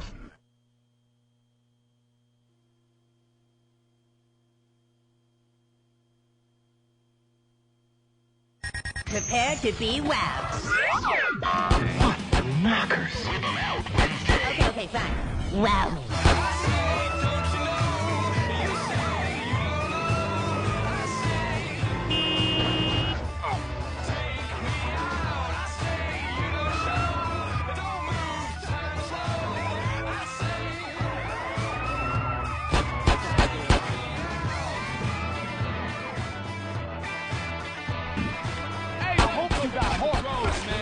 me. And we're back with the Opie and Anthony Show. Steve-O's taking a dump, and Anthony's playing Grand Theft Auto. San Andreas, he's shooting the homies is shooting the other homies. You're in deep trouble there, bro. So dead. Game looks good so far. Run, Holmes. What are you doing? Oh, good. I got a fire engine. All right. He just stole the fire truck. Nice. Tooling down the road in the fire truck. Cop's hot on his tail. Boom! You punk ass bitch! Oh. Jesus. Oh, now you're in trouble. I got a backup. He ran the fire truck into an alley, a dead end. He's back on the road. I just ran over that brother. Boy, there are a lot of homies in this game. All right, the fire truck tooling down the... Whoa! Oh, very hard to steer this fire truck. Fishtailing all over the place. Cop's hot on his tail again. I got a fire truck. What are they going to do? Nothing. Oh, yeah? Oh, just T-bone a cop. All right, now you're in deep S. Yeah, I'm really in trouble. Now he's got a lot of cops on his tail. Running over more homies. I'm in a parking lot. I cannot wait to get this game. Wow. Oh! Crashing through the woods. What a move. What a move. Just killing people on the sidewalk. It even shows tire tracks in a body after you run it over. That's fantastic. Am I clean? Am I away yet? No, I just hit another. Oh, Jesus. I'm on fire. The fire truck's on fire. The cops are hitting into the back of the fire truck. Oh. Wasted!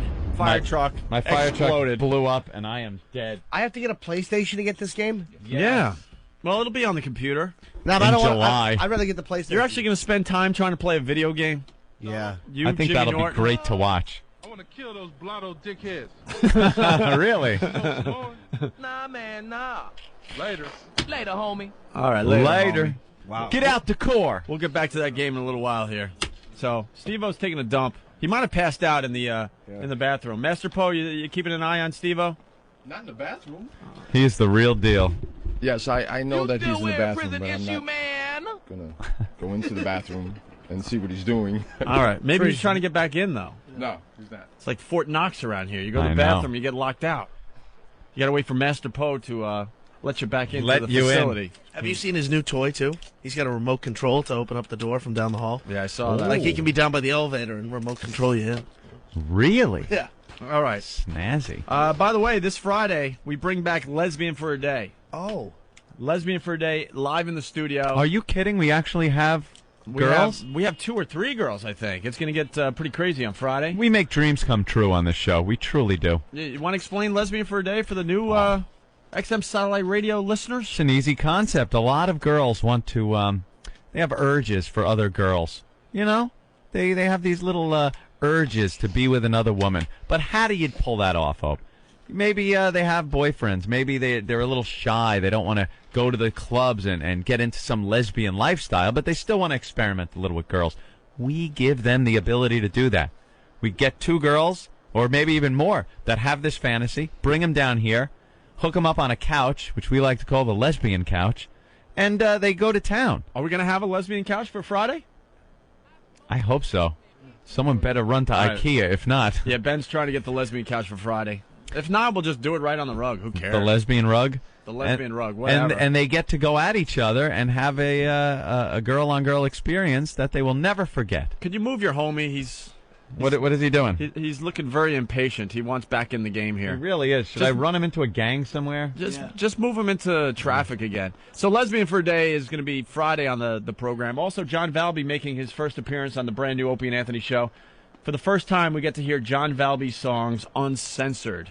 Can't wait for that. Yeah. Can you go in that building yet? There's a building. Can you go into it or no? Not allowed to? No, not yet. That building. No. Just get back in traffic. I'm trying to work this view out, and I can't do it. You're not allowed to go into buildings? No, you are, but not that particular building. How do you know if you can go into a building? Well, there's all sorts of missions you got to do. Dude, beat up that other homie. Get a fist fight going. Turn around. Yeah, turn around and get a fist fight going. Let me see. We're checking out GTA San Andreas. Sorry I was gone for so long, dude, but my new... What happened? My new appetite for prescription pills leaves me kind of constipated from time to time. What are you on, bro? I don't know. I don't know if I didn't tell you guys, but I pulled a regular old Ben Affleck, and I got all new teeth. Yeah. Yeah. So I don't know. Wait, what show were you? Were you on John McEnroe talking about the teeth? Yeah, I had my plastic temporary ones. And they were a little bigger, and he was making fun of you, or you were making fun of yourself. Yeah, they were kind of goofy looking. Now I've got the hot permanent ones. Now you got them. But, yeah, the shit just stays sore for a while when you get all your teeth done like that, so I've been fucking popping pills like it's no big deal. You want to get slept, bitch? All right, very good, Anthony. I think he's dead. I think you could stop. I think he's dead, Anthony. Just gonna stomp this mother. Asshole. No, and people say I'm bad for society. Look at this crap. This game is gonna be banned, Steve-O. You watch. You watch. Come on, punch. All right. Man, Anthony's angry today. He's just beating up all the homies. You rerun. He ran into traffic and got hit by a car.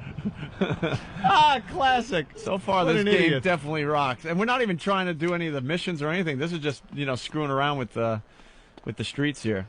Is that a PlayStation 1 or 2? Oh, my God. Dude, I don't know. I'm going to beat up this woman. It's PlayStation 2. Look at me working over this whore. I see that. Nice. Stomp her. Run away, bitch. I don't think she's going to be running anywhere, Anthony. Here. Oh, I love this guy. Oh, this guy is just angry. Come on, bitch. Very good. Okay. Runs away. At least he's not using bitch as a gender-related term. Exactly. And now Anthony's doing a little carjacking. Hooker he beat up. And now he's tooling down the road again. Yeah, I ran over the people I beat up. All right. Oh, head-on collision. Yeah, I got to get out of the car. I don't like the music. Yeah, end this so we can get back to Steve. Right. Do something stupid. I'll just leave him. Yeah, I've got. Oh, no. LL Cool J. Beat up LL Cool J. You want that face left alone? Trying to get laid out. Doesn't the guy fight back ever? Yeah, some of them fight back. Oh, geez, a cop. All right, now he's taking on like 3 or 4 guys. Yeah, All right, now you're in deep trouble. You're in trouble, pal. Two cops. Another crackhead for the set. Oh, I got busted. Ooh, that whore was knifing me. If you're gonna get stabbed, at least let it be by a hot slut like that. All right, we're trying to get a couple to have sex for you here today, Steve-O. We do this thing where we have couples call and try to become the sexiest state in America, and they just go at it on the phone, and then we decide if it's the hottest thing we've heard so far. You know, I had this funny thing happen. Like, we're going back years now. We were filming Jackass, the TV show, and we were in Portland, Oregon. And so I met this chick, and she had her boyfriend was out of town, and so she was having phone sex with her boyfriend. Except I was really fucking her. Oh, and she was like hamming it up on the phone, like oh my God, I was just kneeling behind her, just having a blast. Oh, that is bad. Yeah, this poor bastard was having phone sex. Yeah, you like that, don't you? He's on the other end. Yeah, honey, you like that, don't you, baby? Yeah, I'm giving it. Wow, I'm pretty good at this. Yeah. She's really getting into it. Yeah. And then Steve-O behind her dogging her. Yeah, the best phone sex that bastard ever had in his life. I'm pretty good at this. Probably thinking he's all hot shit. Yeah. Yeah, I'm really good. She's getting off. I'm amazing at this phone sex. It sounds like she's really being fucked.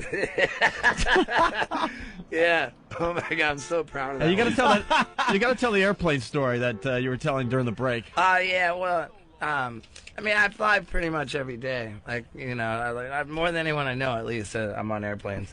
And I've just, at one point, I had enough, and I couldn't. I finally got, fed up with hearing how it's a felony to tamper with a smoke detector in a lavatory. Yep. And they never, ever say that it's a felony to simply tamper with a cigarette. To smoke, yeah, right? So You're not trying to cover it up. Yeah, and I was on this flight. I'm not going to mention the airline. Because I think I'm still under investigation by the Federal Aviation Association. But so anyway, it was the FAA after him too. Yeah, I'm feeling really unaccountable for what I say on satellite radio. Yeah, true. But yeah, we're on this plane full of like howling spring breakers, and we're flying to the spring break destination. And I just decided that I work hard enough that I deserve to smoke a cigarette. So yeah, they've banned smoking for years on airplanes. Yeah, I know. So I just lit one on up, and I was trying out a new cameraman too. So we were filming everything, of course. And a couple puffs into the first cigarette, this steward dude took it away from me, and then I lit a second one, and it turned out that the police were waiting at the destination gate. The police were waiting to arrest me. So once they told me that, I was drunk. Once I heard that, I just figured, well, fuck, what do I have to lose? So I lit up a third. And now they're gonna be check out my mad. cool scar. That's where I told them I'll show you. Put it out.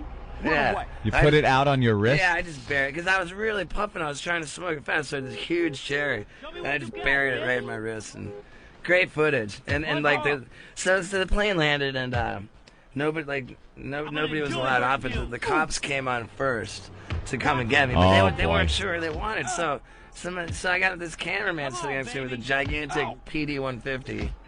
And they're trying to arrest the goddamn camera, these stupid Dukes of Hazzard ass cops. So they finally walked me off the plane, and I'm like, look, dude, I didn't commit a felony. Now, I didn't really take into consideration that it is a felony to disregard instructions from flight crew members. Oh, that is a felony. Yeah, okay. I don't know that I actually disregarded it. I mean, I just didn't quite understand. I was drunk. And I misunderstood the instructions. Of course you were. Yeah. And of course you did. I did not disregard. I misunderstood. You thought they were saying, put this cigarette out, but feel free to light another one. Yeah, well, I just wasn't sure what was going on. If I was guilty of anything, it was simply being drunk. Yeah. But in any case... That usually goes hand in hand with problems on an airplane. Anyone that has a problem on a plane, unless they're deciding on flying it into a building, those bastards, it usually involves... Probably pretty drunk, too. They were probably drunk, too. Any problem on a plane usually involves booze. And I could see that happening with you, Steve. But yeah, I was very, very proud of that arrest. And, it must have been for you to have a cigarette, it must have been a long flight. Where were you flying? I had just wrapped 29 straight shooting days in India and Indonesia, Ooh. where it's like from what I gather, from what I understand, it's punishable by death to smoke grass. Wow. So I Really? was just, yeah. You were just jonesing. And 12 to 18 hour long filming days getting attacked by animals in third world See, that's countries. got to be a rough thing too for you guys. Is Yeah. the fact that you I'm sure you're not too up on all the laws of these countries that you go to, and you could do something that probably could get you the death penalty. Yeah, they're like smoking grass. I think it can, it can warrant the death penalty.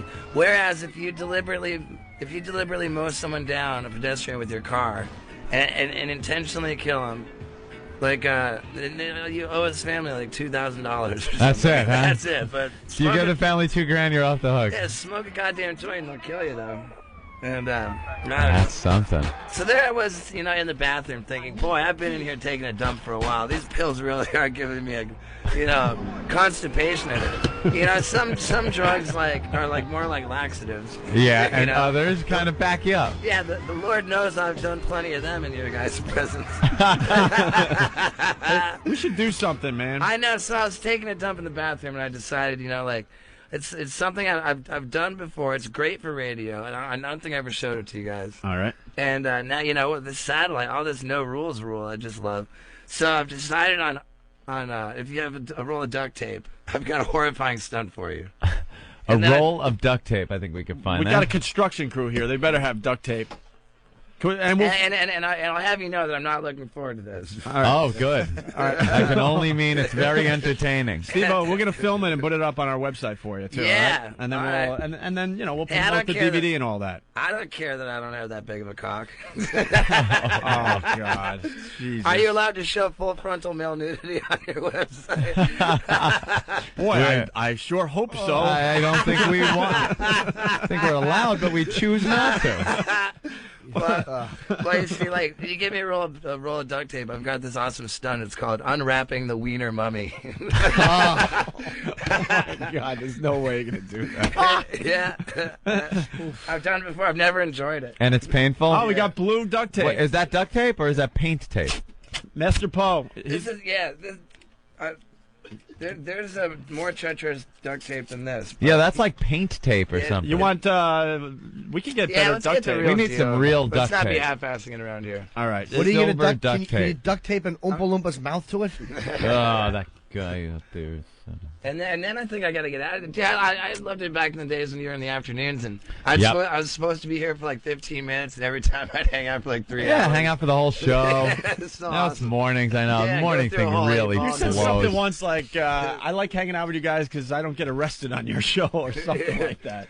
Well, yeah, I mean, I fucking did everything in my damn power to. I know. This morning stuff is for the birds. We might have I to am use the just blue not duct a fan tape. of the morning. If he has to get out of here, we might have to use the blue. The blue duct tape will hurt too. It will hurt. It's really, It's all about the hurt. Yeah, Right. and I don't know. There's just something funny about a man mummifying his wiener with duct tape and Ben? then ripping it all off. We don't have regular All duct right, tape. this blue stuff. All right, use the blue. It's Use gonna the be blue. It's gonna be just. He was laughing at that blue duct tape, going, "Ha ha ha! You got the blue." I duct laugh tape. at you. And here I am, like defending my heterosexuality, and getting ready to drop my drawers and mummify Whip my it out. penis for you. But here they are wearing the same shirt, ready to watch. I know. Couple of faggots. I mean, let's face it. It was an all- accident. You know, I mean, we're all the kinds of guys who'll fuck a dude in the ass to prove we're not homophobic, right? Yeah. All right. Baby's gonna be proud of me for this one. I can't wait to get done with tape. You're not going to be able to. Yeah, Have, no, it's Yeah. how are you going to be able to have safe sex after you do something like this? I don't know. Not going to leave you chafed. It's going Did I ever show you guys the double back? No, what's that? It's the single most impressive acrobatic maneuver I can do while standing still. The standing double back. All right. Standing double back. All right, we're filming this because we know this is radio, and we'll put it up on opieandanthony.com and foundrymusic.com. Like back in the old good old jackass days. All right, here we go. Hi, I'm Steve-O, and this is the double back.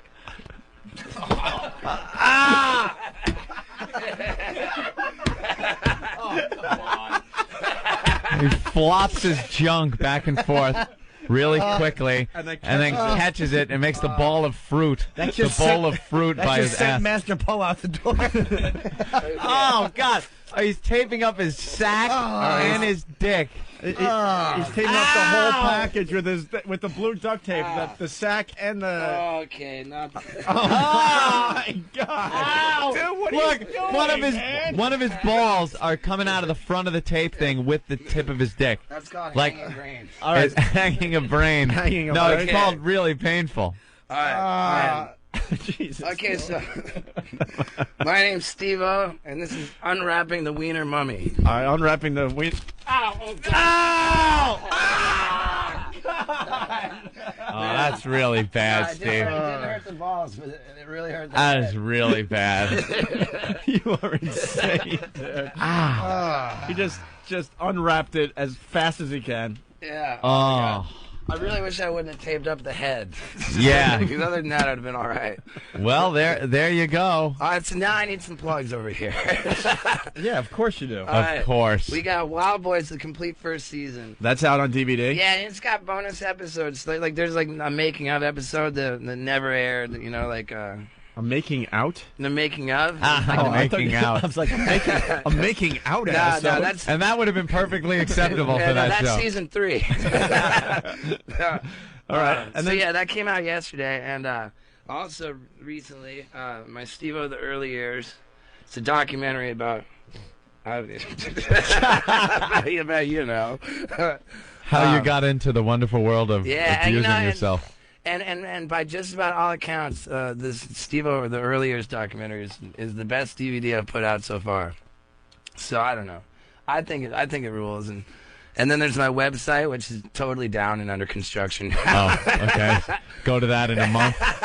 Remember to click on it in a month. Yeah, I mean, you can check it out. There's something. It's kind of like our office. It's steveovideo.com. Yeah. And whatever, yeah.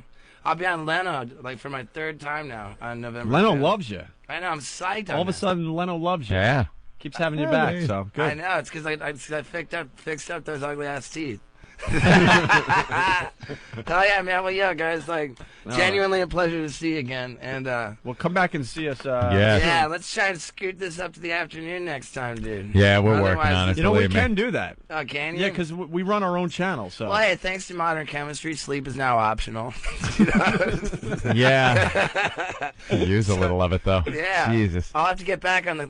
If you come up with something really good you want to do for us, we'll just turn on the channel in the afternoon and we'll have a little party. Cool, man. That sounds good. And yeah, maybe I'll get back. I'll get back on the snooters. The snooters. Yeah, I'll get back on here and make it snow. That'll keep you awake. All right, guys. Fucking hell yeah, man. Steve, thanks, man. There we go, Steve-O. Yeah, dude. Bravo. There he goes, pulling his pants up as take he care of that penis, will walks out of the studio. All right, man. Cool, guys. All right. You want to take the piece of blue? I know. You want to take the piece of blue tape with you? No, leave it here. Yeah, we'll put Because I'm sure no one's going to really want to pick that up. I'm sure. You know what? We'll put it on eBay. I bet none of you guys are really interested in What happened? in shaking my hand right now. No, not now. I think we shook when you got here, so Yeah, that's good yeah. enough, all right? All right, guys. You're the man, Steve-O. Take it easy, We Steve. love the Steve-O. And he's off. He's the real deal, man. He's a lunatic. I mean, if you think you're tough and could do crazy things, this guy just Yeah. puts you to shame. And there he goes, Steve-O. He's the pro. I know a lot of people that have, tried to imitate things, and it's just you can't. You have to be mentally unstable. Look at him. He looks like a homeless guy. Yeah, he's got his backpack, and he's walking on out of In here. a box, and he walks off. All right. What a madman. He's just not shy either, is he? No. Pulls his junk out like that. Jesus. I liked it better when he used to bring Dee. At least she was kind of pleasant to look at. Yeah, but look what he's banging. You see this? This is her Look right at the here. picture of her laying down. It's just ridiculous. Ridiculously hot. See him just pulls the sheet off of that and goes, yeah. I'm going to fuck you now. All right. Why don't we play one of these mashups, regroup, do some more radio? All right? Certainly. Did you like the Jet Beatles Joe Walsh one? Jet Beatles Joe Walsh. Yeah, these mashups are very cool. You put a bunch of songs together, mash them together, and it Mash them. and it kind of sounds like something. So Let me give it a listen. this is the band Jet with the Beatles and Joe Walsh.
said, are you going to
walking down the street, and some construction guy was shouting at me, "Hey, show me your cans!"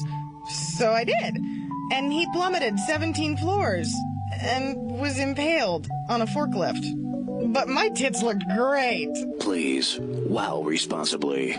A public service announcement of the Opie and Anthony. There really is a difference between white women and black women. And I've dated both. Yes, I have.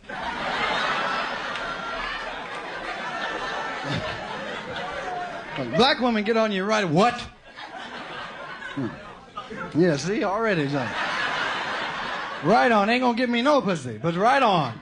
Right on, motherfucker, beg me. I'd rather you not have no pussy, you gotta fuck a white woman. Now, fuck you, I'm gonna fuck. But white women take more shit. Like, you be at home, you know, and shit. You get ready to go out, and you say, I'm going out, baby, take it easy. Okay. Happen to look.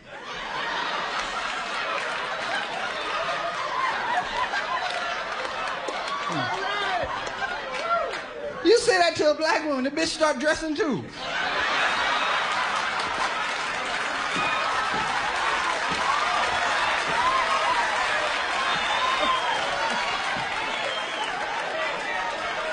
Yeah, nigga, me too. Shit, what the fuck? Yeah, use a line, motherfucker. You think you going out without me? And they get that head to move. Yeah, motherfucker. Yeah, you right. Yeah, just try to do something to me, nigga. Bitch, I'll knock you down. Well, we gonna be some fight, motherfucker?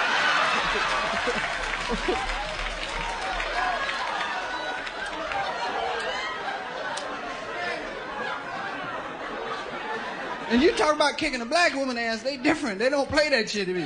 Yeah, motherfucker, well, it be some ass kicking. Yeah, but your mama gonna know about it, nigga. Hey. White women fight like, oh, please. Black women doing, yeah, motherfucker, come on.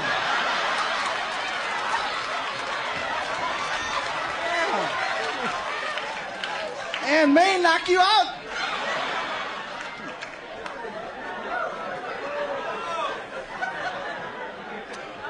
White women, they freaky too. White women suck your dick right away. Black women, you have to beg them for months to get some head. You be begging 2 and 3 months. Say, babe, how about tonight? But you promised. You said if I wait 2 months, fuck how? I'll just try it. Shit. Don't matter, just don't bite. White women give it up so sweet. You know, they give it up so sweet. No. You know, you suck on their pussy and shit, they lick their fingers and shit. Yeah. They're good. Black women, you be sucking their pussy. Wait, nigga, well, shit. A little more to the left, motherfucker.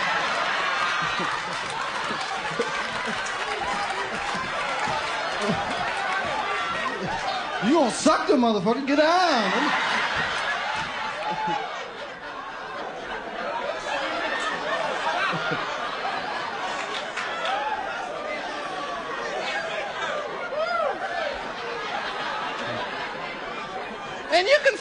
women, if they don't come, they say, it's all right. I'll just lay here and use a vibrator. Black women, talk about your... nigga, that's some side dick. What, is that it? No, you got the grind in my pussy. Oh, nigga, fuck me, shit. Well, put my legs down, motherfucker. You said pussy, not stomach. Because niggas try to hurt a pussy, boy. Niggas act like pussy is the last thing they ever gonna get. When they be fucking, yeah, motherfucker.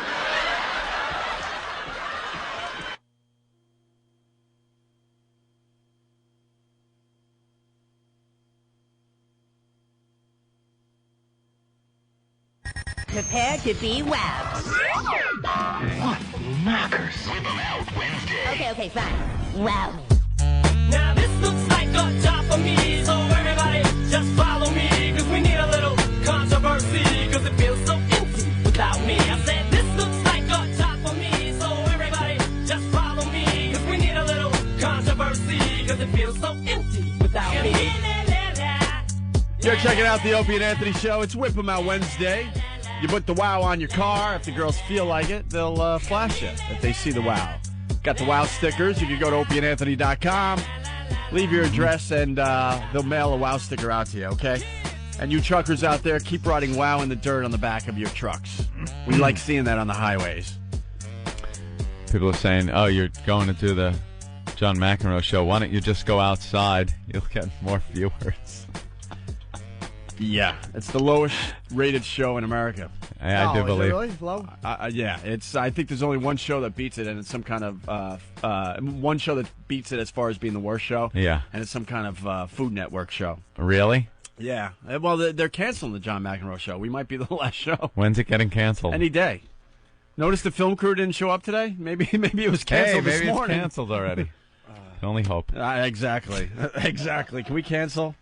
I don't want to be. It's been one of these days, and maybe we just need to go home and regroup. I don't want to be party to any wacky bit. Huh? I don't want to be party to any wacky bit or any wackiness. No, I don't think we. No, we won't. Maybe you guys can wear your same shirts and sing "You say tomato, I say tomato." Let's call the whole thing off. It's friendship, friendship. Remember that when Lucy and Ethel wore the same dress? Oh God! To the show, and they sang "Friendship." They started ripping each other's dress apart. Maybe we can do that bit. Oh, I remember that, sure. They could tape it in black and white. Anthony? Could I have you come in, Jimmy, as Fred Mertz? Pull my pants up. Pull your pants up to your tits. All the way up to your nips. And go, hey, Rick. Punch Vivian Vance right in the throat. All drunk. Refusing to rehearse. Viv, you bitch. Yeah, so we got that to look forward to, which is great. Which is, yeah, sure. Sleep that. Anthony? Yeah. It's time today for today's Tony Danza.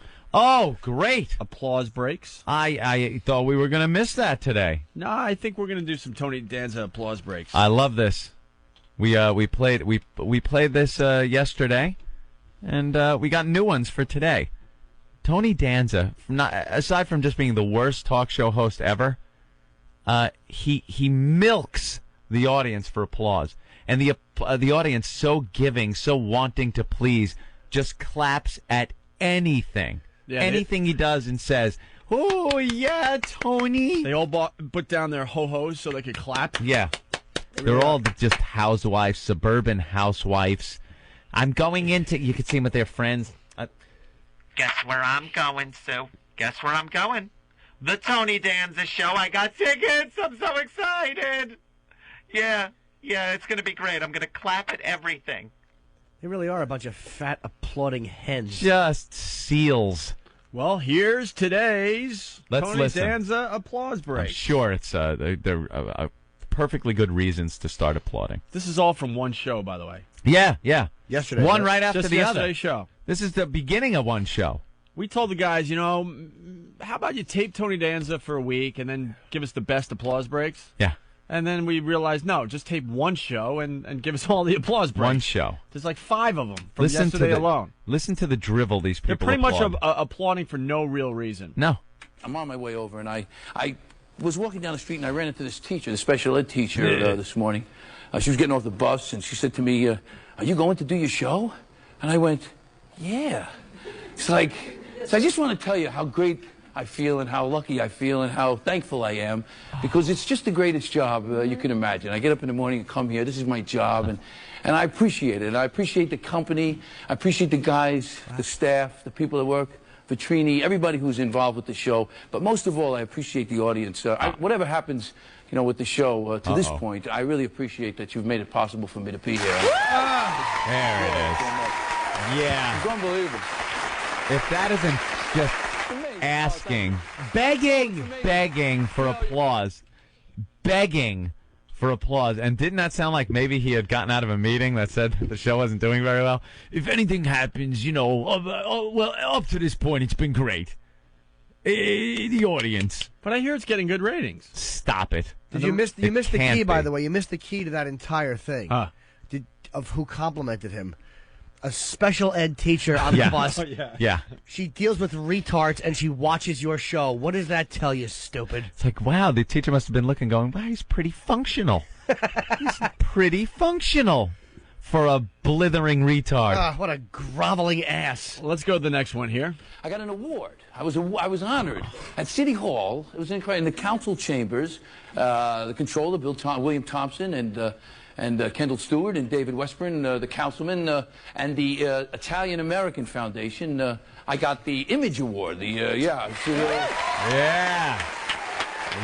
the Image Award. Shut up! Shut up! Shut up! Oh, and I had a great moment. You know, it's amazing. I mean, just Stop it! Stop whining. Oh, my God. Just begging. What an absolute dullard. Here he's talking about a 92-year-old vet.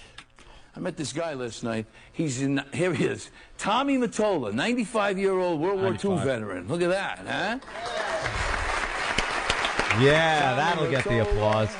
Lived on the road. Remember that guy? Yeah. Quiet. And that's not the Tommy Mottola from Sony either. That's another Tommy Mottola. Isn't that funny? I like when he throws in a joke. Yeah. He's good. Every scene you could take and hang on the wall as a painting. It's beautiful, but the last scene is worth the price of admission. And Kate Winslet's in that. Kate Winslet and Dustin Hoffman, who's terrific. I think he's watching this morning. Morning, Dustin. Get on the show. So I told him, you know, I saw Hillary Clinton. I said hello to the senator. I said hello. I met Chelsea. I met her boyfriend Ian. I was out amongst them last night. Never stop.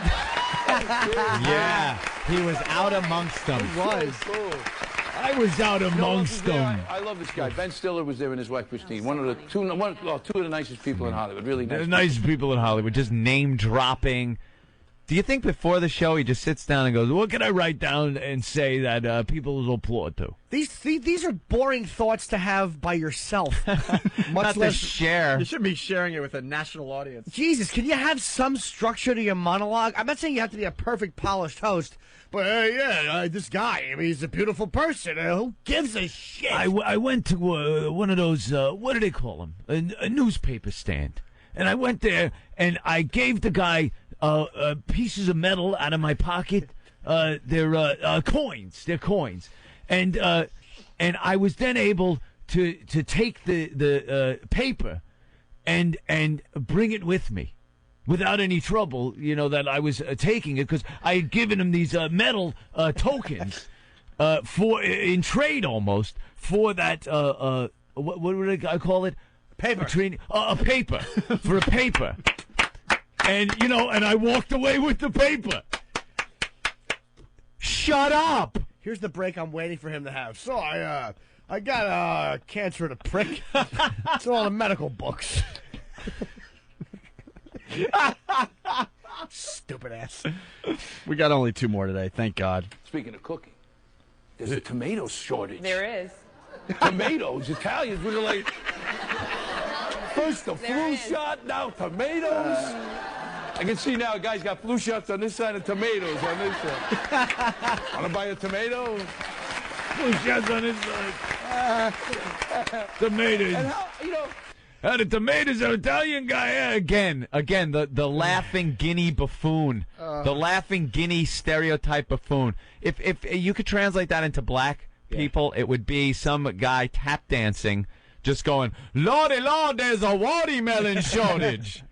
Let me tap dance, I'll do a little soft shoe, and hopefully they have some fried chicken. Watermelons on this side, white girls on this side. Yeah, let me tell you. Ooh, the audience. Ooh. I can't believe there's a penny shortage. Oink. Oink. Pennies on this side, jewels on this side. Oink. I can't believe there's a liquor shortage. Hey, liquor on this side, potatoes on that side. I can't believe there's a T-cell shortage. T-cells on this side, a sick friend on that side. He's the worst. Just a big bouncing guinea stereotype. He really is a dope. Tomatoes. Italian with tomatoes. Yeah. You finish the thought at least? Italian tomatoes. ... Asshole. Come on. That show cannot be doing well.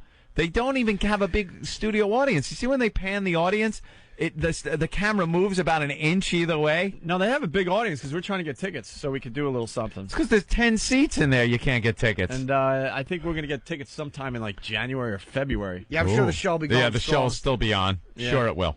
All right, this guy wants to defend Tony Danza. No, he doesn't. All right. Dan from Long Island, what's up?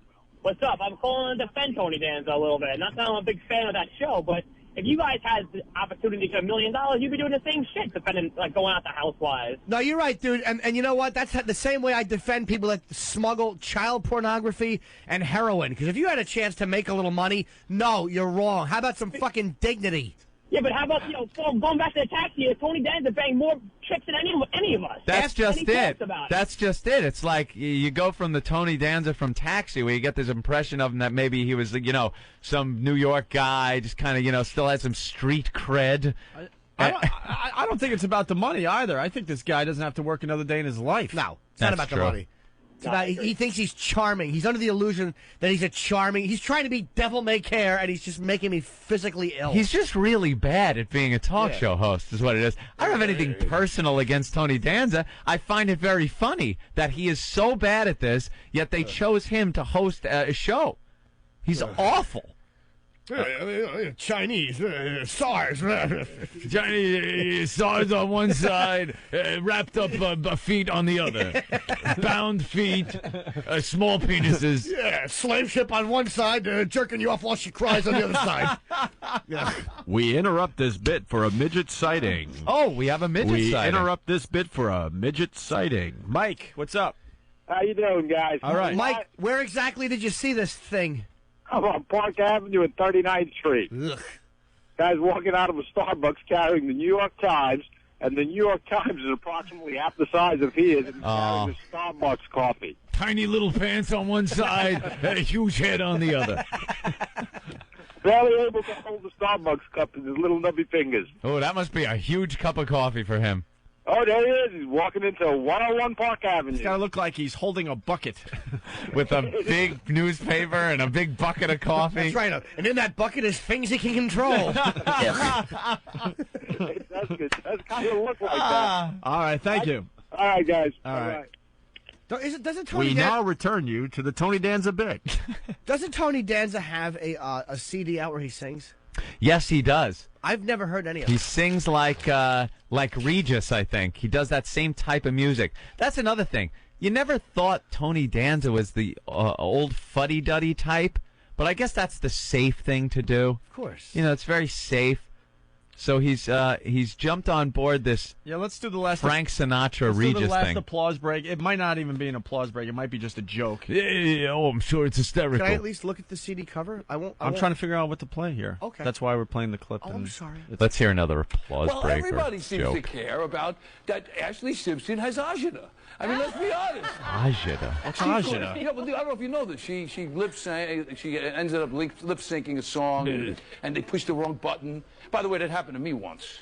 on the Miss America pageant. I was supposed to sing the Mr. Miss America? Somebody pushed the wrong button and some jingle came on, and I. Whoa. But she said she had reflex, not reflux. Reflex. But anyway, I hope she feels better. I'd say, I don't I hope she feels better. I know. Yeah, because he has got to add the good, the good guy, Tony. I hope she feels better. One of those fat soccer mom pigs in the audience might not like the negativity if he doesn't say that. Dear Tony, I did not like how you put down Ashley Simpson. I'm sorry, I got to be a nice guy. Ashley Simpson's ass on one side, diarrhea coming out of it on the other.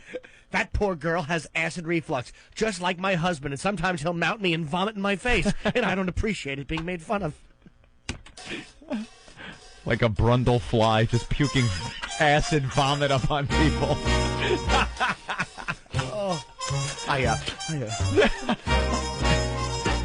I can only give you love that lasts forever. Yeah, Tony. And a promise to be near each time you call. Quiet. And the only heart I own for you and you alone. That's all. That's all. Shut up! I Shut up! can only give you country walks in springtime. And a hand to hold when leaves begin to fall. And a love whose burning light Turn it off. the winter night. Yeah. That's all. Turn it off! That's all. There are those I have told you they would give you the world for a toy. All I have are these arms to enfold you, and a love that can. Oh my God. All those rubes will buy that. That clip is so funny. That Turn It Off. It's the funniest clip. His little girl just getting pounded, and he's watching it. Turn it off! Oh, he's probably hiding behind his hand. Oh, he was. The clip is great because he's like shifting around in his seat at first, just going, turn it off, trying to remain cool. And then by the end, he's screaming, turn it off, covering his eyes, but he can't look away. Can I ask how... I don't know if you know this unpatriotic Pennies from Heaven is on here, and God Bless America. I'd like to hear Tony's rendition of God Bless America. The CD's not that bad. Really? And your shirt is not that gay. Oh. It is bad. This isn't a gay shirt. Relax. It's gay. No, That's it's not. pretty bad that it's Gap Tony shirt. Danza doing it. God bless. This CD is not that bad. You're saying I have a gay shirt. That means you're saying Ann has a gay shirt. I'm saying I've accepted the fact that I'm wearing a gay shirt. attaboy, Aunt. That's the way it goes. All right. I mean, compared to the Regis CD, this isn't that bad. Little tut. Compared to a miscarriage, this is bad. This is horrible. For what it is, it's not bad. This is awful. This is great. Listen to this. Little Celine Dion sounding instrumental. Steps up to the mic. Ladies and gentlemen, Tony Danza. God bless America. Land that I love. This is so affected. Stand beside her and guide her. Guide her through the night with a light from above. This is horrible, and it's trying to capitalize on this fake patriotism. To the oceans, white with foam.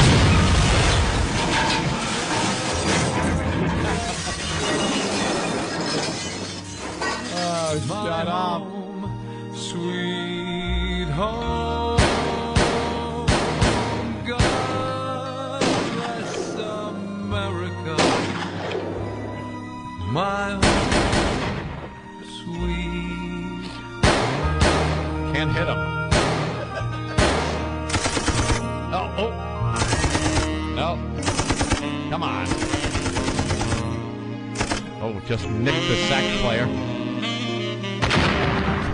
No. Maybe Tony will sing this in the opening of the World Series. Oh, he's just dreaming that that's going to happen. Like, someone will hear my version of this, and I'll be singing it all over the place. From the mountains to the prairie. You know what it needs? To the Drum solo. Yeah.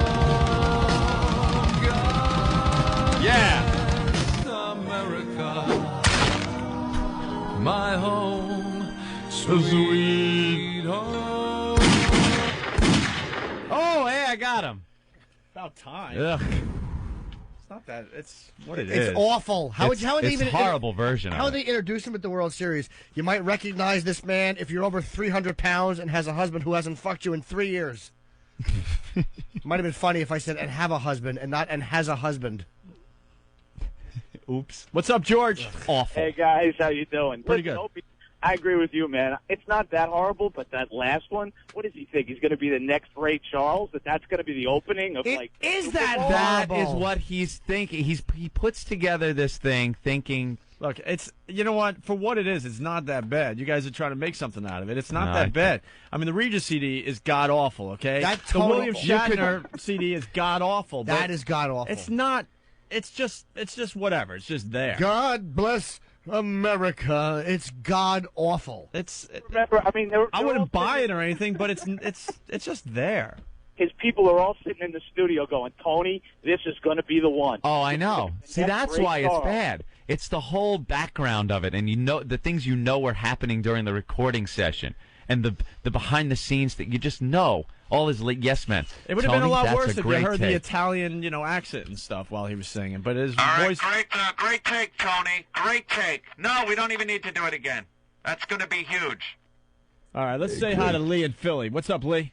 Hey, guys, I love the show, but let's lighten up on Tony Danza's shit, and let's get back to some real radio, tits and ass and lesbos and all that good stuff. Yeah, because we don't throw enough of that in. Well, we haven't. No, not enough. But, I mean, if I want to hear about Tony Danza, I'll sit home and watch TV. I'd rather hear you guys bitch about fucking that hook-nosed Jew bastard. Oh, you could not possibly watch it at home and be as funny as we are. No, you're watching it for you. We watch it for you. All right. Tony Danza, Jesus. All right, I got you. We got your point. We watch it so you don't have to. We haven't had sex on the show in a couple days. No? No, we haven't, really. Well, then we were need hoping some. that, somebody out there would try to take the title away from Illinois as the sexiest state in America. Mm-hmm. We've been waiting for that for a couple hours. We do have the lesbian couch coming in, and we're going to have Lesbian for a Day on Friday with John Valby. Looking forward to that. Yes. Norton's falling asleep. John This is Valby? a cluster F. Yeah. John Valby, too, on Friday? On Friday, yeah. Nice. The first time uncensored on the Opie and Anthony show. Uncensored. Boy, everyone hated him on our other show. They were like, why are you playing this guy? Why is he in here? He sucks. The truth of the matter is, you had to cut out every other word he said. And he couldn't play any of his songs because they're filth-ridden. But now, uncensored John Valby on Friday. Great. It'll be just like college. Could come in and drink and listen to John Valby curse. Hey, Kerry, what's up? Hey, what's up, gentlemen? Damn it, I was hoping it was a chick. No, it's a guy. We're I looking gotta for a admit, chick to save this radio show today. Oh, Take one wrong for guy. the team and save this radio show today. We got off on the wrong foot, and we've been kind of stumbling along ever since. Although Steve-O Boy, helped us out a bit today. I did see a hot midget chick at 7-Eleven. Scared the bejesus out of me. I turn around, there she is, dick high. It was beautiful. What made her hot? She was just a hot little Latino. Was she a hot little midget chick like the one from, what the hell was that, Total Recall? She wasn't hot. For a midget? For a midget? They're all Anything is, like, considered hot for a midget. You guys, she had a nice set of titties, though. I mean, I didn't really see the face. Ah, come on! How Actually can you do not that? nice. Look at her tits, and it's right there by her, like her box and her knees, all one little awful package. Ugh. We once had a midget stripper on our show. Remember? Who did? Remember? And she started crying. Oh, that's right. This midget came in, and I guess she was trying to make a living. And We propped her up on the console. And someone talked her into, I guess stripping. So they brought her in, and we didn't know it was their first time stripping. So She had to be picked up and put on a table. On the Isn't table. that the worst thing when you have to, as a human being, and we could be someone a has bunch to of pick you up? we could be a bunch of assholes. We know that, but in this case, we weren't. We felt so bad for the girl because all of a sudden she's stripping and she's just like realizing it's not for her, and she's starting to tear up and stuff. It was so. Oh, what a great moment. It should have been. It was the worst, though, man. Should have put a shoelace around her neck and then just yanked her off the console. Little fat legs flailing. Flailing around, little bow legs. Jay, what's going on? Hey, guys. Man, this Tony Danza guy, he just fucking sucks. Have you ever seen him dance? He does a dance routine with it, kind of like a soft shoe. Yeah, he does a soft shoe dance. It's wonderful. I like that's kind of endearing, actually. According to Opie, the CD isn't so bad. So. Oh yeah, it kind of reminds me of those.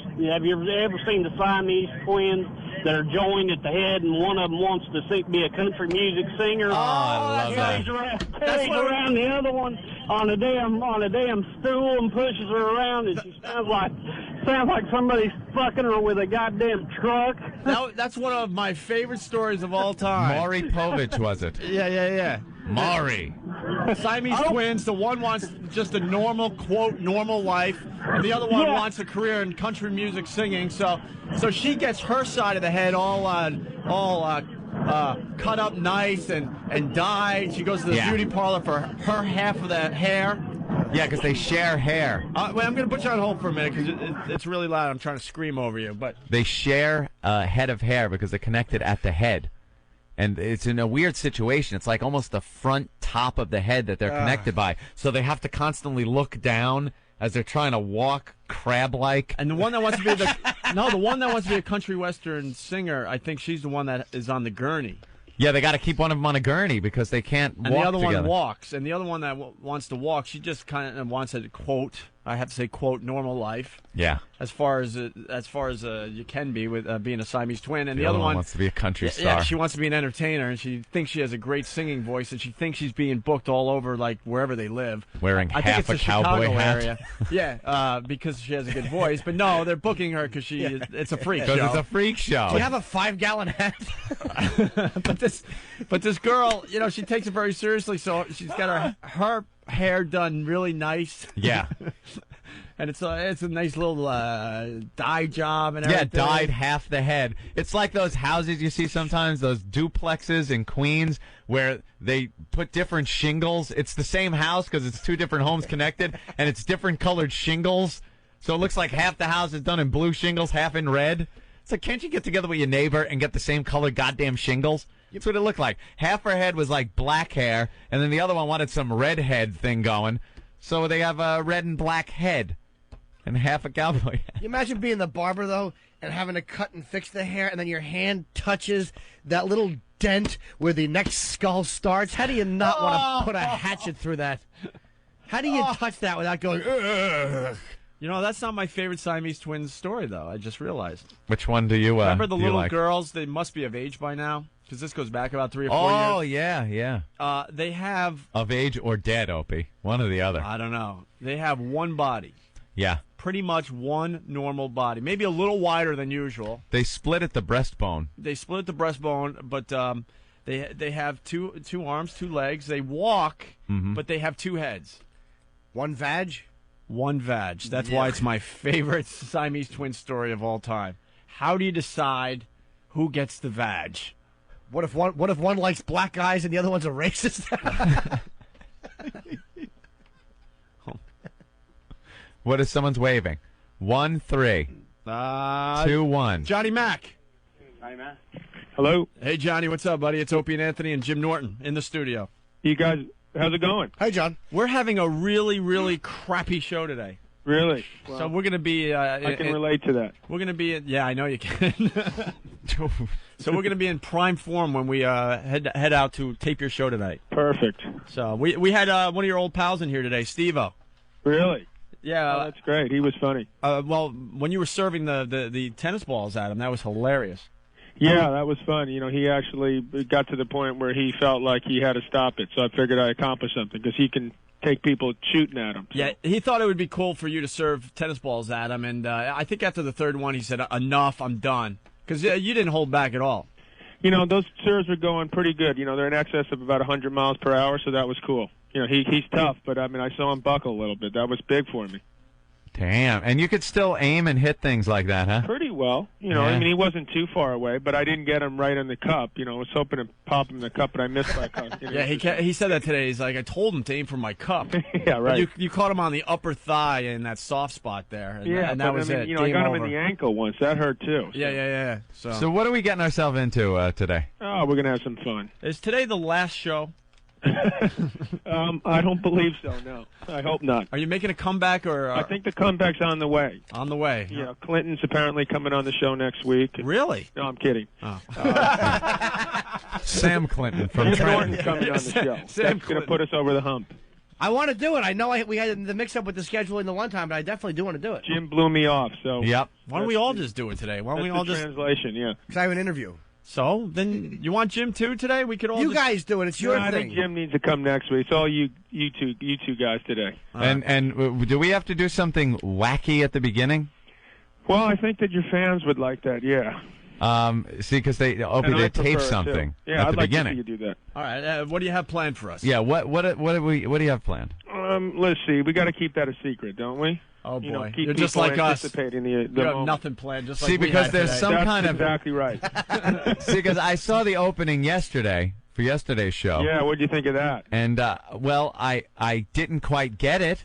What but part are you talking about? I don't know. The two guys, and then the chicks came out, and they walked off with the. You mean the Amazing Kreskin? No, it was the opening to the show. The opening of the show, yeah. That was the idea. Was that they were complaining about how different the two girls looked. Yeah. You know, the one would get the lesser of the two, but they're twins. Right. So it ended up that they were both exactly the same. Yeah. Oh, okay. Because they were maybe the it wasn't twins. a good joke, but the idea was that someone was getting shortchanged, but the truth is they looked exactly alike. Yeah. So that's like are we going to have to do some kind of beginning like that? Yeah. Good. And Hopefully it'll be better than that. So, but we'll be acting. Yeah, a little bit of acting. See, Opie, we're going to have to act. I know you guys can take care of it. We got acting. I got an chops.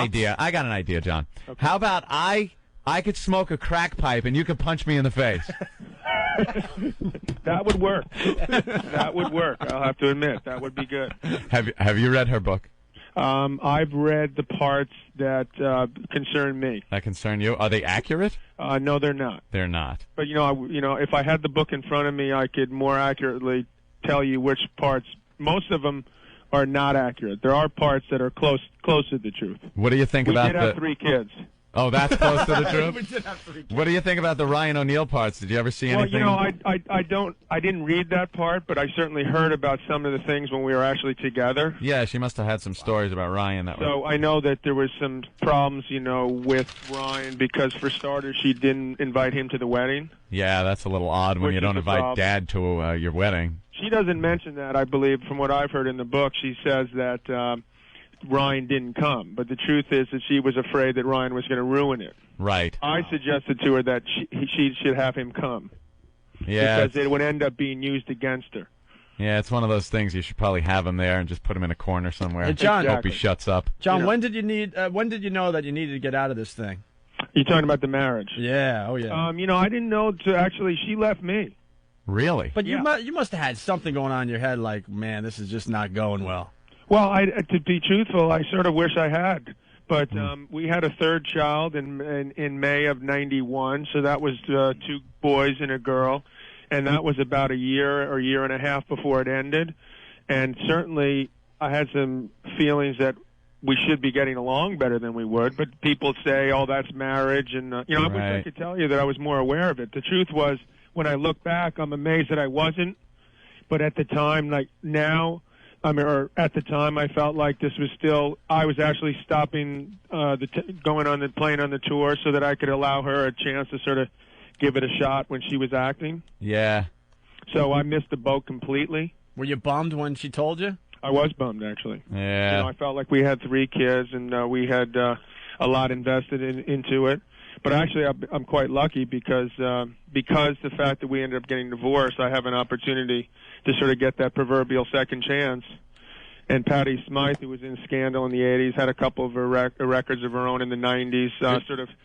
I met her at on Christmas of '93, and we ended up getting together again in September of '94. So we've been together for 10 years. Wow. And it was certainly the best thing that ever happened to me, and also the 3 kids that I had with Tatum, given all the shit that's gone on the last 12 years. Mm-hmm. And the stability and we've had 2 kids subsequently, and Patty had one with her first marriage. So it's actually been a godsend that she's been there. Yeah. So it ended up being a good thing, actually, in retrospect. As a matter of fact, in my book, which I know you guys have read carefully. Oh, yeah, every page. Yeah, exactly. At one point, towards the end of the book, Tatum says to me that someday I'll thank her for this. You know, when we were separated, she said she wanted to be separated, and I didn't get that at the time, but I get it a lot better now. As a matter of fact, I'm very thankful. Are you guys still friends? No, we're not. No. Yeah, that's a tough Friends one. is not, Yeah, slow that's down. not the way I describe it. No, that's not how he would describe Slow that. down. Did you know anything about those stories she told in her book about when she was a kid? Which stories are you referring to? The ones with what's her name? I knew. You talking about Melanie Griffith? Yeah. I heard, inklings along those lines. I never really knew the truth about it, and I'm not sure she does because it sounds, from what I've seen on TV, it sounds like she doesn't remember half of it. What she says in the book. Yeah. She says, I saw something where it said that she was punched by her dad when she was nominated for an Academy Award when the announcement came, but she doesn't remember that. She says that a friend of hers told her that. So, some of that is, I'm sure there's a lot of people out there that have been abused that don't remember things. And then some of it is, well, if you don't remember it yourself, people are going to question whether or not it's true. So it depends which way you look at it. Yeah. I had a tendency to believe what she said at the time, although thinking that maybe she put some things out of her mind. Yeah, it could happen. But if you don't know and remember yourself, it's pretty tough to sort of lay it out in a book. Although I know that Ryan's a crazed guy, that I don't think there's any doubt. He'd probably admit to that. I mean, Ryan O'Neal spent about 2 or 3 months in prison in high school. Really? He was a bully in high school, beat up a lot of people. He's a strong guy. He fought in Golden Gloves and stuff, and he had some altercations in high school. And this is way before he was even an actor. So this goes back well before having Tatum. Yeah, he's got a reputation, sure. Sure does. Didn't Bruce Lee give him permanent back damage, kicking him against a trailer door? I don't think so. No, I think that you just, unless you know something I don't, you just made that up. No, I heard years ago that he was holding up like a kick pad, and Bruce Lee kicked him against a trailer door. Never heard that one. He did. I know he boxed with some professionals, and he got in the ring with Joe Frazier once on Mike Douglas, and Joe Frazier broke a couple of his ribs because boxers don't like to be sort of made fun of in the sense of actors coming on and pretending they're as tough as fighters. So Joe popped him a couple times just to, wanted a little respect. Just to show him who's boss. Exactly. Yeah. And then he went home and punched Tatum in the face. Great. Well, what a guy. That I don't know if it was that same day, but at any rate, I think it's pretty clear, and I know it was clear. You're putting me in the unenviable position of defending my ex-wife, but I know that she had a tough upbringing. Yeah. Oh, well. All right. Hey, and I think that we have 3 beautiful kids. My kids are, I have an 18, 17-year-old sons, one that's just gone off to college, and a 13-year-old daughter, and they're better looking than both of us, and that's we're lucky. And so it's a good thing, that we've had these 3 kids. But I worry for them more than anyone else because the kids are, this isn't exactly the easiest time for them to be, rehashing this stuff like after the fact. Yeah, who wants to read that stuff about your mom? Yeah, exactly. Pretty nasty. That's pretty nasty stuff. So, I sort of wish that she had handled it a little bit differently, to put it mildly. Hey, John, did you like the Metallica show the other night? Yeah, the only thing that I disagree with is those explosions, or that someone could give me a little bit of a cue when those. Yeah, they had the craziest explosions I've ever seen in a concert. I saw so many people just jumping back. Hey, you leave shell-shocked. It was shell-shocked, and also that fire. I think they must have missed the concert where those 200 people were killed. They forgot about that because. I think that fire thing. They're too good. They don't have to worry about that. Yeah, they had a lot of explosions and a lot of fire. But what was that band where they had that horrible Great White? Great White. Oh yeah. Okay, sure. And there has this horrible. And there was a fire, and because of these explosions, and then you see Metallica doing that, and they're a truly great band, and sort of seem like, oh my God, why bother even risking it? Little difference, the Continental Airlines Arena That's and some true. shithole in Rhode Island. Yeah, that was the problem. Great White took That's true. their concert stuff and put it Yeah. in a club and thought it was A going to be club okay. built of matches. And That's true. that was a real tragedy, though, in Providence. So Yeah, and then, Hearts, thoughts, and prayers go out to those people. that's right. As Tony Danza would say. Yeah, that Tony Danza show stinks, John. At least Well, actually, I think Tony's a pretty likable guy. Yeah, He's but doing the well, show, actually. the show's awful. Have you seen it? Yeah, it's Oh yeah, horrid. we watch it every day. Every day after our show because it's horrific. Maybe the show's not for us, John. Yeah, well, I think it's tailored to a different audience, if you know what I'm saying. It's not about if he's a good guy or not. The show is just horrendous. A lot of people are horrible bores that are nice guys, and he's just awful. He should stick to what he does best. What is that? He sings okay. He acts pretty good, but to be a host of a talk show. I don't like the fact that you snuck in. He sings okay. He sings singing all right. I wish I stinks. had ratings like that.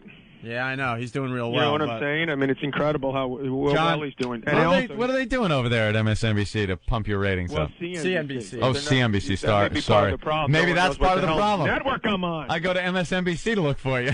Yeah, exactly. That's what everyone's doing. They're telling me, God, I thought you were on MSNBC. Right? I don't. To be honest, I'm not sure what they're doing, but I know what all I can do is do some good shows, and I think our shows are getting better.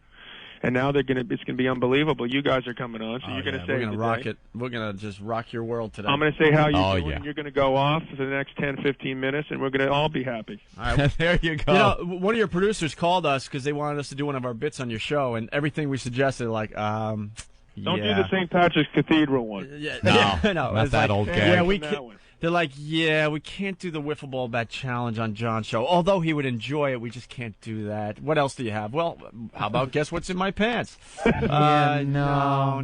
Anything else? Well, one time we threw cherries at girls' twats. No. Yeah, that ain't gonna It's work just either. hilarious because we did the pre-interview and they're like, everything we suggested, like, well, that's not going to work either. That's when he made us nervous by saying, well, we'll come up with something. We'll come up with something and we'll tell you 5 minutes before we do it. Like, We don't want to do. Well, we should.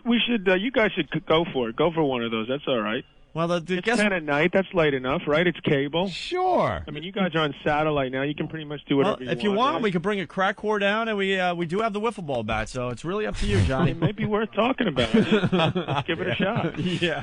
I tell you, they'll be talking about your show after that one. That's right. That's right. We'll be on. That's not a bad thing. We'll be on every news broadcast. They'll again. know what channel you're on after Any that press one. is good press. Do you right? want to try Right. to? You want to try to guess what the wiffle ball bat challenge is all about, John? Let me see. Let's see. The wiffle ball challenge. It's about. Give me a hint.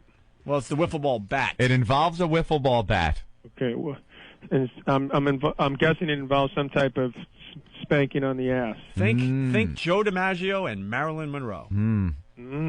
Really? It also involves rubber gloves and some lubricant. Well, that's a little ugly. Yeah. Even I might have to take a pass on that. Yeah. That's rough. And we mark off the wiffle ball bat after it's finished. The challenge is finished. And at the end of the year, whoever has the mark closest to the middle of the bat is the winner. This is why we're popular radio hosts. Oh, Jesus. People, I should have known. Yeah. Others think it's because we're so witty, but no, it's because of the wiffle ball bat. Well, I know you guys can do better than that. Come on. Of course we can. That's not. Do you want to hit golf balls at us? Hit golf balls. I wouldn't recommend that. No, we could put. Although I'm a pretty bad golfer, I don't really play golf, so I might miss you. All golfers are bad. We could put Tatum O'Neal masks on, and you could hit tennis balls at us. Oh. Yeah, well, there you go. I know. We should do that. Yeah, where are you going to find a Tatum O'Neal mask at this hour? Yeah. We once did something wacky that was very similar to what you did with Steve-O.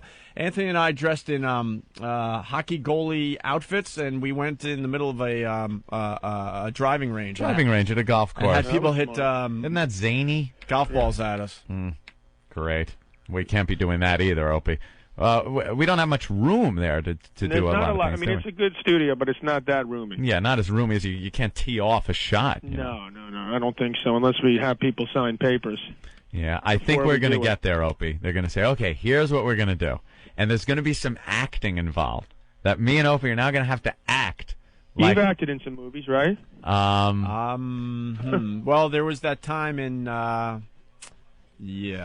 was in I was in Bad News Bears. I was playing air hockey with some girl. They're remaking Bad News Bears. Maybe Yes. Maybe you could get in on Yeah, that. but we talked about this on the show. They're going to remake that movie, but they're not going to allow the kids to drink. Or curse or anything. I Well, bet then it's that going to be all, ruins it. I think clean. it ruins it, definitely. That was the best scene when they're in the dugout just drinking beers. Maybe they're doing drugs instead. Nah, it's going to be it's going to be the PC version of that movie. That's the problem with they should go the entertainment other today. way. Did you used to turn that on and go, oh, I can't believe I have sex with her?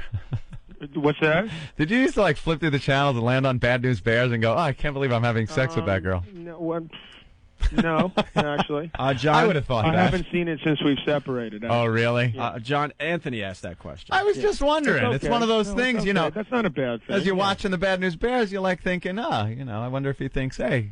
She's still the youngest person that ever won an Academy Award. Yeah, Paper Moon was a 10 great years movie. old. That's Yeah, and I she just saw it followed that recently. with Bad News Bears.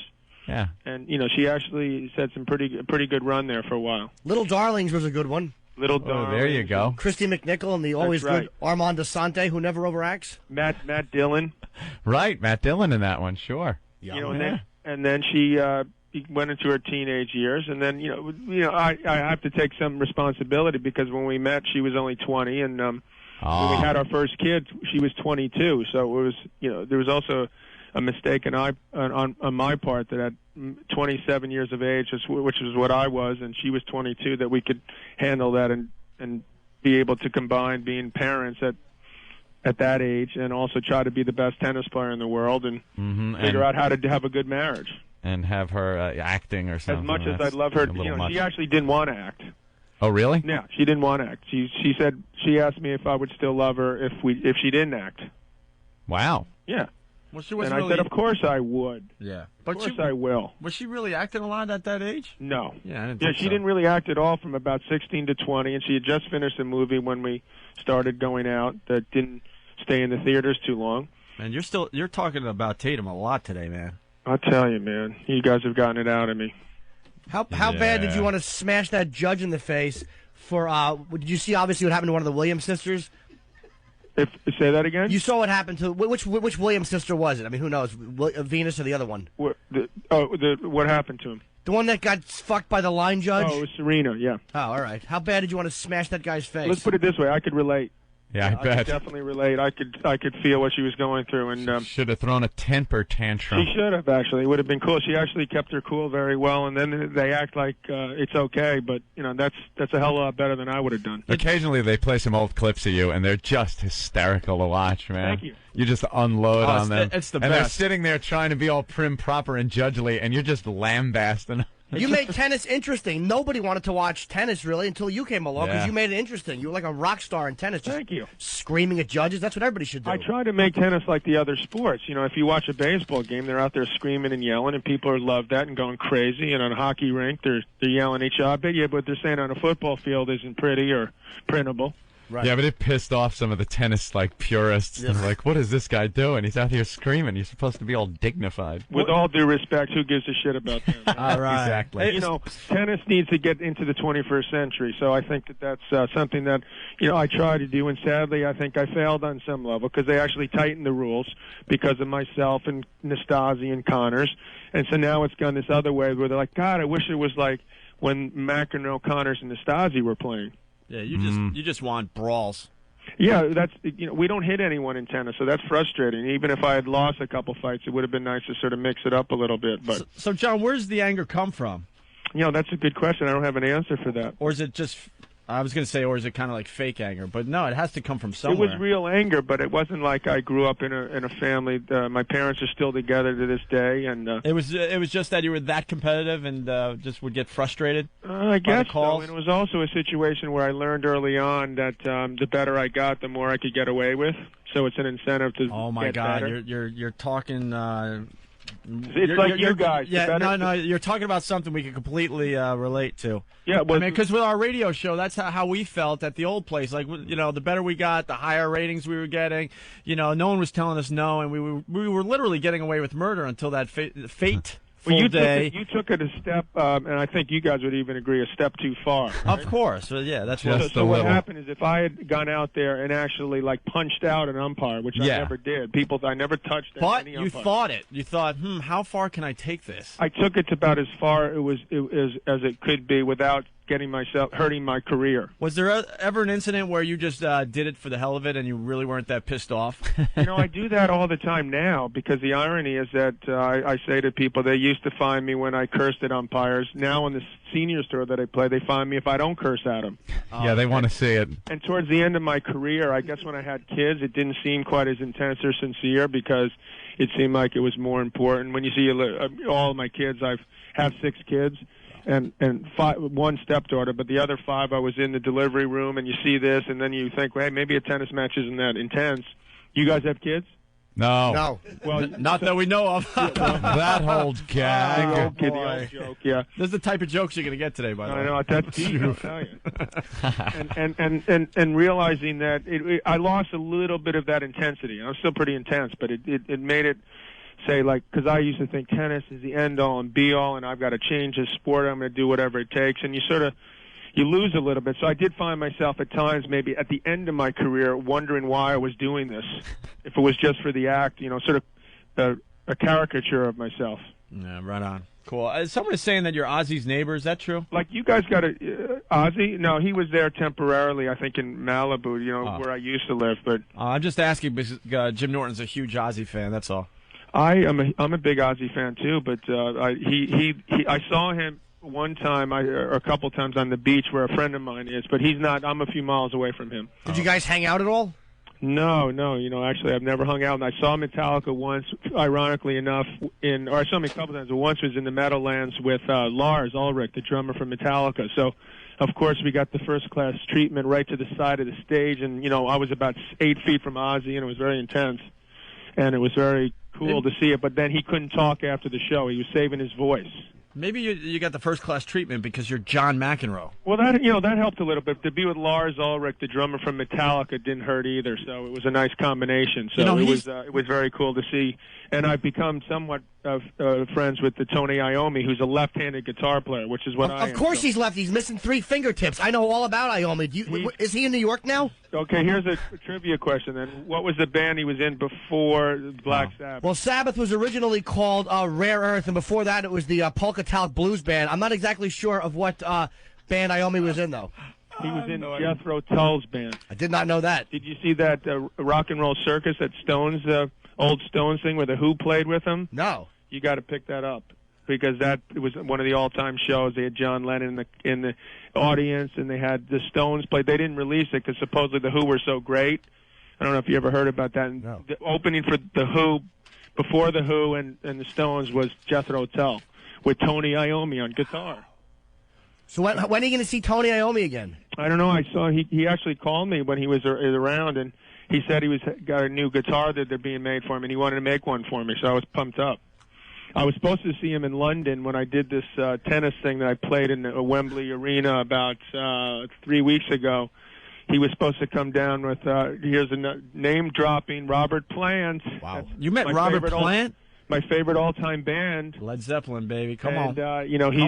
His son, who's about 12 or 13, is a big tennis fan, so he's come down to Wimbledon the last couple of years in the French and even at the U.S. Open. He came on the show. So you got to see it's Opie and Anthony and Robert Plant on the show. That's a good mix. Yeah. Hey, and anyway, he came down to London, and he was supposed to bring Tony Iommi, but sadly Tony didn't come. So next time. Is Robert Plant a cool guy? He's a very cool guy. Oh my God, he's unbelievable. I would just stutter. I mean, have you ever been starstruck by any of these guys? Yeah, absolutely. I mean, freaking the singer of Led Zeppelin. The best thing that's ever happened to me, besides being the best tennis player in the world, was the fact that I got an opportunity to meet all these people and be in. Did you get to jam with Robert? No. Could you imagine? He said that he'd be willing to do that, suffer through that at one point. Did you get photos with these people? I've got a lot of photos, yeah. Good man. Absolutely. All right. John, we're going to let you go because we got to get over there. Let me get ready for you guys. Yeah, hopefully this will work out. We're a little nervous. Don't worry about it. All right. We'll It'll have be some great. fun today, okay? We'll have some fun. All right, John, All right guys, on. hey, good luck with the satellite thing. Thank you. You don't have to go more over the top just because it's satellite, though. No, we're not. You know what I'm saying? We've been telling our listeners, don't curse just to curse. And, every once in a while we get crazy, but then we do the show we know how to do. That's all. There you go. Say hi to Patty for us. Goodbye will. to you, Scandal. Exactly. She's a hot lady there. She is a hot lady. All right, we'll see you in a Good little lady. while, We'll see you in John. a bit. Take All care. right. See you, man. There's John McEnroe. Cool. He's great. John Friends with McEnroe. Tony Iommi. How great is that? Well, for you, people are saying on instant feedback, stop drooling, Jim. Wipe your pants off. Dripping clear stuff talking about Black Sabbath. Well, look, the way I look at Tony Iommi is the way Ope looks at Tony Danza. It's just with that awe. See, You're a big fan of his music. I'm not a big fan of his music, Yes, but you are. I'm a little more honest than you. That CD is not that bad. Would I go out and buy it? Of course not. But it's not that bad. It was is it great? atrocious. Of course not. Is it awful? It's not awful. It's just kind of there. I'll tell you what's not that bad. U2 is not that bad. I'll listen to U2 and I'm Easy not that with bad. the U2. But that's what I think when I hear U2. U2, greatest band in the world. They're not. All right, we got to get out of here. Yeah. This show was a mess. He lip syncs. What do we Honestly, got? if you're taking a day off from listening to 10, the Opie and Anthony show, 9, 8, today's the day. You don't 7, have to listen to the replay. It was kind of 5, awful. Steve-O was 4, all right, though. And 3. And 2. the show started Take off it with easy. more See you frustration, tomorrow. so check it out. Coming up next on Opie and Anthony, Jim Norton sings. Forget me not, you sightless twat. Your dog just shit on my rug. Thought that was pretty fucking funny, didn't you? How's that for a sketch? The Opie and Anthony Show. You don't do sketches, stupid. I was walking down the street and some construction guy was shouting at me, "Hey, show me your cans." So I did. And he plummeted 17 floors and was impaled on a forklift. But my tits looked great. Please, wow responsibly. A public service announcement of the Opie and Anthony Show. It's the O&A virus.